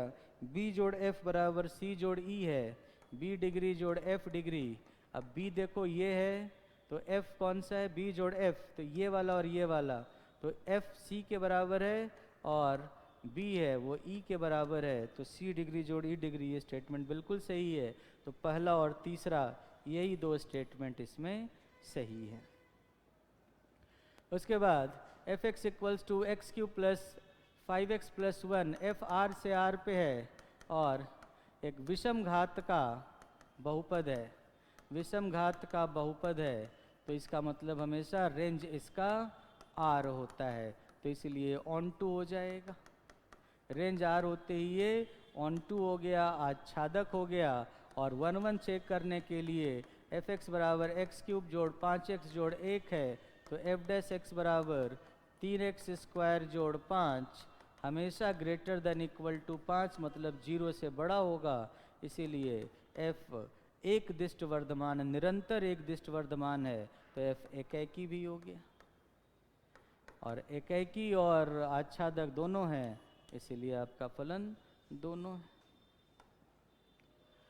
ये देखो इसमें क्या करना है, y बराबर रूट एक्स ले लो, तो इसका मतलब x बराबर वाई स्क्वायर हो गया, dx बराबर 2y dy हो गया, x बराबर पाई स्क्वायर बाई 4, तो y बराबर पाई बाई 2, x बराबर 0, y बराबर 0। सो इंटीग्रेशन क्या हो जाएगा, 0 to pi by 2 sine y, root x बराबर y है, साइन y dx बराबर 2y dy है। आप इसका इंटीग्रेशन बाई पार्ट से कर सकते हो, 2y dy, 2y into sine dy, तो 2y into minus cos y, 0 to pi by 2 minus minus plus 0 to pi by 2 2 cos y dy। अब देख सकते हो आप यहाँ पर, जब आप पाई बाई 2 रखोगे तो कॉस पाई बाई 2 0 हो जाएगा, 0 रखोगे तो y 0 हो जाएगा, so 0 plus 2 sine y 0 to pi by 2 बराबर 2, इसका आंसर 2 हो जाएगा। सो सब्स्टिट्यूशन करके इजीली सॉल्व कर सकते हो। यहाँ पर देखो LHS क्या है, 7 raise to power 1 by 2 plus नहीं 7 raise to power 1 by 2 into 7 raise to power 1 by 4 into 7 raise to power 1 by 8 into 7 raise to power 1 by 16 into 7 raise to power 1 by 32, 1 2 3 4 5 हैं, बराबर 7 की पावर x है। इसका मतलब 7 की power 1/2 जोड़ 1/4 जोड़ 1/8 जोड़ 1/16 जोड़ 1/32 बराबर 7 की पावर x है। ज्योमेट्रिक सीरीज हो गया, पहला पद 1/2 है और 1 माइनस 5 पद हैं, तो 2 1 और कॉमन रेशियो भी उतना ही है, 2 की पावर 5/1 माइनस 1/2, 1 माइनस 1/2 भी 1/2 ही होता है, इससे कट गया, और 1 माइनस 1/32 बराबर 31/32, तो इसका आंसर हो जाएगा 31/32। ये देखो रेखीय समाकलन है, x cube plus 2y and 4x minus इतना dx के साथ जो होता है p और dy के साथ होता है q, so del q by del x minus del p by del y। क्यों? क्योंकि ये एक सरल बंद वक्र है, तो आप इस पे Gauss Green's theorem in plane use कर सकते हो। क्या हो जाएगा, q का x के सापेक्ष अवकलन 4 होगा माइनस p का y के सापेक्ष अवकलन 2 होगा, तो 2 हो गया। तो इसीलिए ये इंटीग्रेशन किसके बराबर हो जाएगा, डबल इंटीग्रेशन ओवर r, ये 2 dx dy, और dx dy एरिया होता है, तो 2 गुना क्षेत्रफल। बताओ एलिप्स का क्षेत्रफल क्या होता है, pi A B, so 2 pi A B answer हो गया, तो इसका आंसर 2 पाई ए बी हो जाएगा। Green's theorem in plane use करके आप तुरंत सॉल्व कर सकते हो। न्यूटन का प्रथम गति नियम इनर्शिया का ही होता है, जड़त्व का ही नियम होता है। गलत कथन पूछा जा रहा है, इसलिए पहला सही होने के कारण गलत हो गया। न्यूटन के गति के नियम शुद्ध गतिकी के अंदर आते हैं, ठीक है। अब न्यूटन के गति के नियम जो हैं, मतलब बल वाले, तो बल के नियम होते हैं, बल गतिकी के अंदर आते हैं, ठीक है। और इसीलिए शुद्ध गतिकी के अंदर नहीं आते, बल गतिकी के अंदर आते हैं, है ना। प्रत्येक क्रिया के विपरीत एवं बराबर प्रतिक्रिया होती है, दूसरा F बराबर m में, ये सब बल गतिकी के अंदर आते हैं, शुद्ध गतिकी के अंदर नहीं आते, इसलिए यही कथन है जो गलत है, बाकी सारे कथन सही। उसके बाद cos inverse x minus cos inverse y by 2 बराबर अल्फा है बच्चों, तो इसका मान क्या होगा।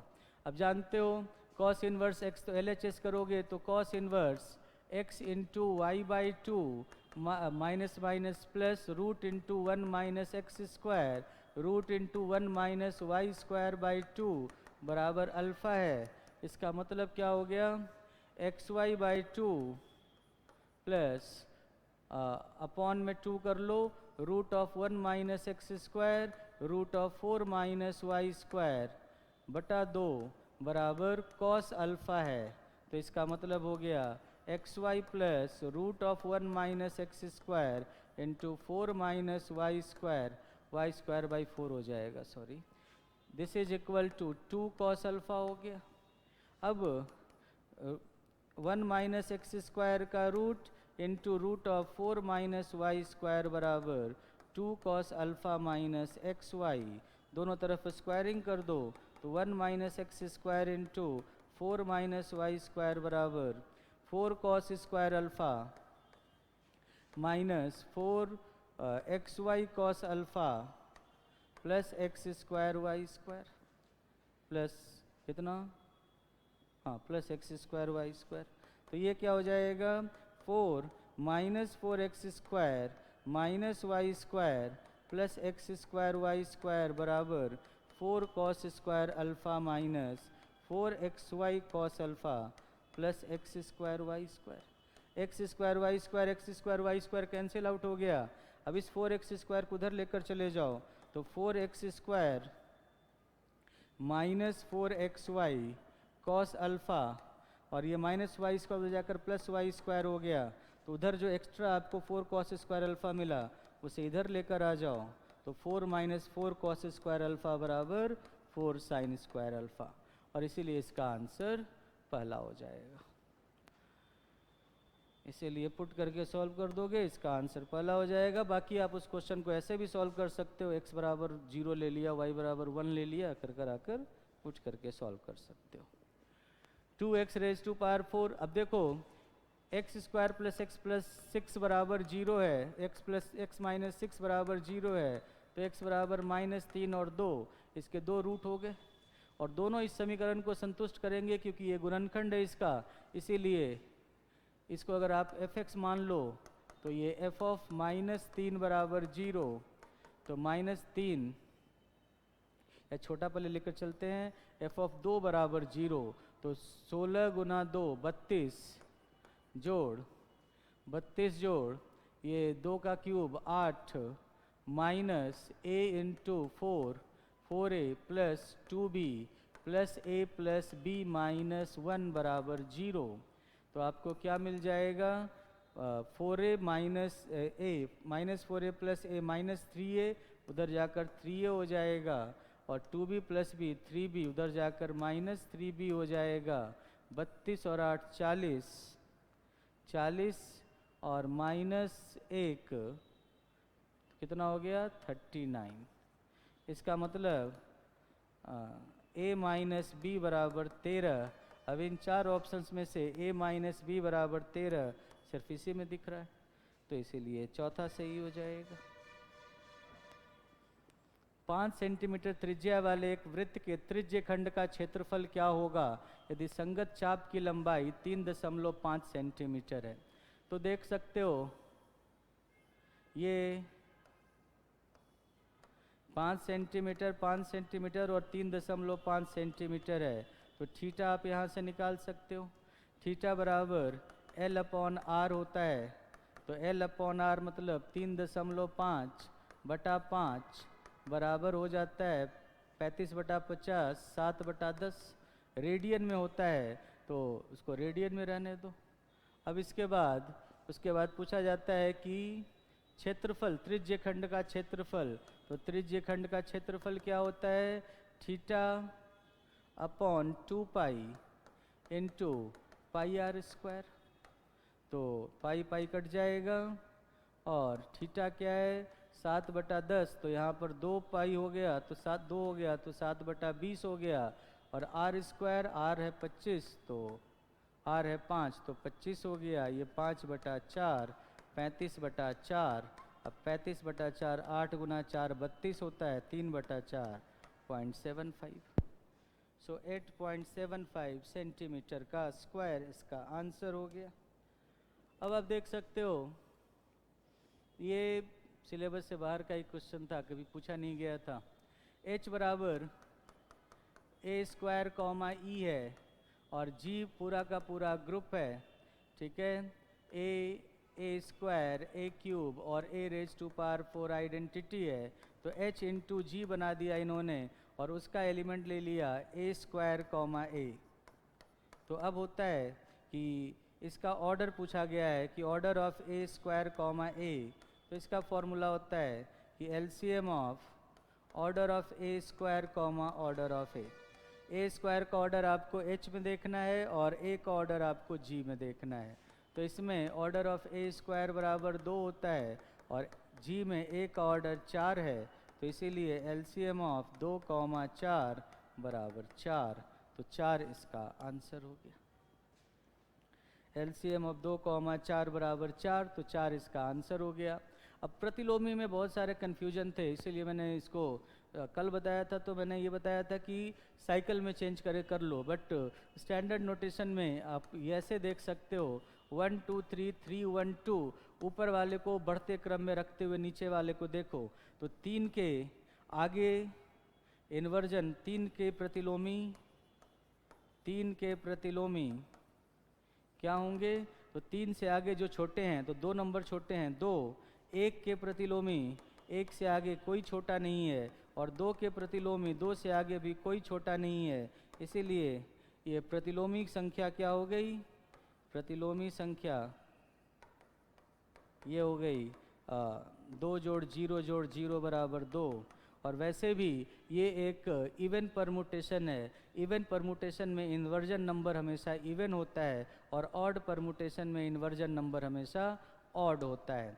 किसी भी परमुटेशन का जब सिग्नेचर निकालते हैं तो सिग्नेचर भी हम लोग ऐसे निकालते हैं -1 रेज टू पावर जो भी उसका इन्वर्जन नंबर है तो n, और इन्वर्जन नंबर ऑड होगा तो -1, जिसका सिग्नेचर -1 होता है वो ऑड परमुटेशन होता है, जिसका सिग्नेचर 1 होता है वो इवन परमुटेशन होता है। तो यहाँ पर आंसर 2 होगा, थर्ड का आंसर सेकंड हो गया, ठीक है। रेखाओं की न्यूनतम दूरी निकालनी है, आपके पास पॉइंट्स हैं, मान लो एक रेखा है जो इस पॉइंट से, कौन सा पॉइंट है, एक पॉइंट है 1, 2, 3 से पास करता है और इसके लिए डायरेक्शन जो है वो है 2, 3, 4 का, ठीक है। दूसरी रेखा है जो 2, 4, 5 से पास करती है और उसका डायरेक्शन रेशियो है 3, 4, 5, ठीक है। तो इसीलिए इनके बीच की दूरी निकालने के लिए हम लोग क्या करते हैं कि इन दोनों के बीच का डिफरेंस निकालते हैं। मान लो ये पॉइंट है और वे दोनों इसके रेखाएं हैं, तो 3 - 2, 4 - 3, 5 - 4, ठीक है। इसके डायरेक्शन रेशियो है हो गए 1, 2, 3, अगले का हो गया 2, 4, 5। ये निकाल लो upon mod of R1 cross R2 कर लो इनके डायरेक्शन रेशियो का, तो I cap J cap K cap, ठीक है, 1, 2, 3 एंड 2, 4, 5, ये निकाल लो। तो आप देख सकते हो ये 1 है, ये 1 है और ये 4 - 3, 5 - 4, 2, 3, 4 ही है ना। क्वेश्चन नंबर 126, 1, 2, 3, 2, 4, 5 है क्या, अच्छा इसने तो सही लिखा, मैंने गलत लिख दिया, 2, 4, 5 है, 3, 4, 5 नहीं है, ये 2, 4, 5 है, 2, 4, 5 है, तो 2 - 2, तो ये 2, 3, 4 है क्या, नहीं 1, 2, 3, ये भी सही है 1, 2, 3, अच्छा नीचे वाले की जगह ऊपर वाला लिख दिया, चलो कोई नहीं, ये गलत है हो गया। 1, 2, 3 तो पॉइंट्स थे, ओह पॉइंट्स को मैंने वो समझ लिया, और चलो एक काम करता हूँ इसको दोबारा कर देता हूँ सॉल्व।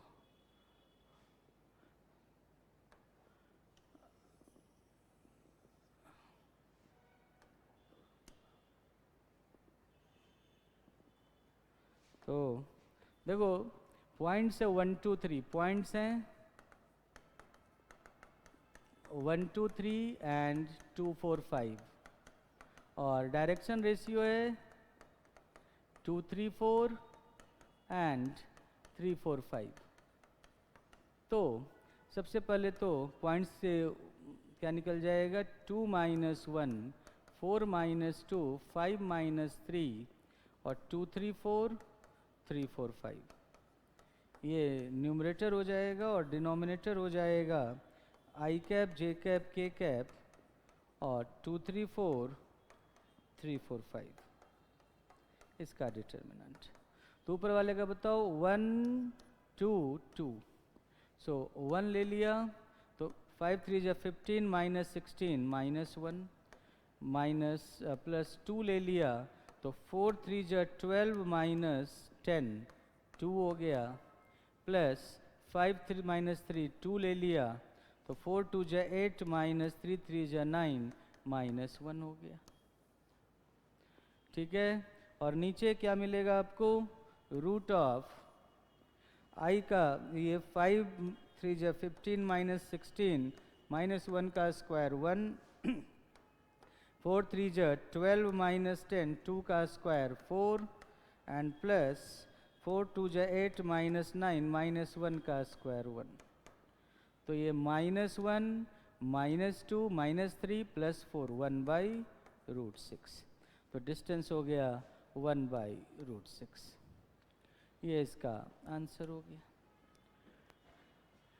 ये बताया था आपको कि मान लो ये एक हो गया घटक, ये आपका f हो गया, ये 90 डिग्री हो गया अल्फ़ा, और दूसरा बीटा आपने इधर ले लिया, बीटा आपने इधर ले लिया, ये आपका f रूट 3 है, f का एक घटक।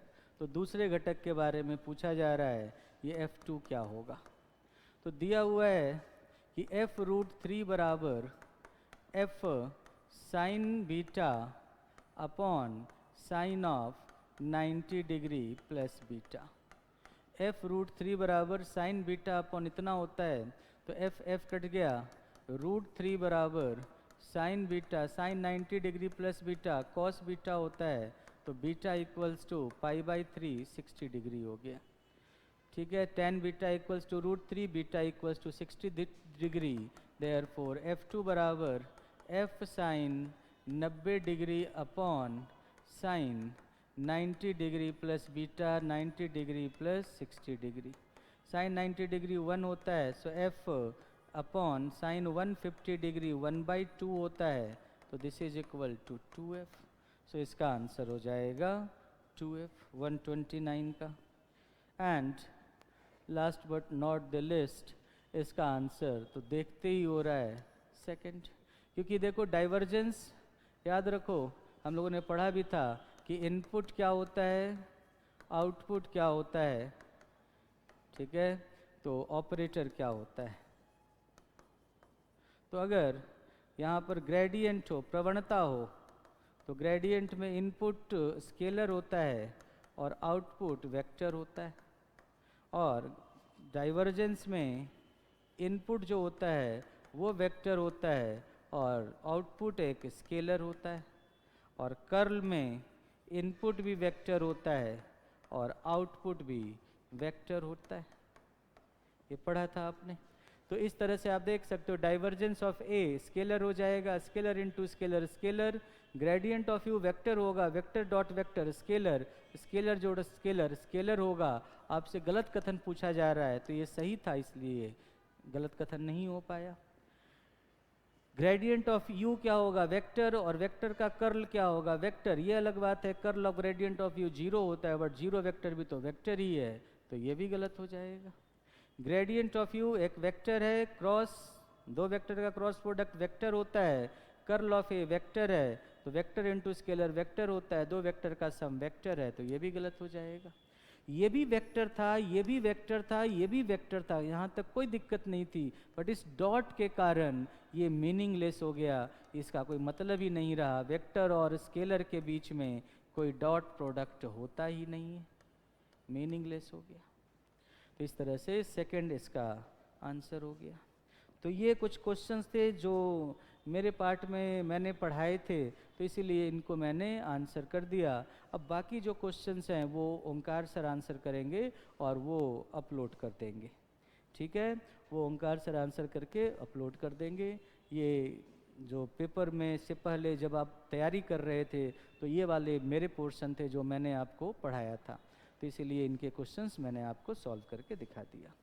पेपर नो डाउट पिछले सालों के पेपर से डिफरेंट था, और हम लोग जो पढ़ाते हैं और जो थोड़ा ज़्यादा पढ़ा देते हैं उसका रीज़न यही है कि आप ऐसे केसेज में तैयार रहो। आज आपको शायद हो सकता है कि आपने सोचा होगा कि पीछे के क्वेश्चन इस टाइप के नहीं पूछे जाते हैं, तो इतने डेप्थ में पढ़ के क्यों जाएं, ऊपर ऊपर से पढ़ के चले जाएं, लोड बहुत ज़्यादा हो रहा है, बहुत ज़्यादा पढ़ा दिया सर ने।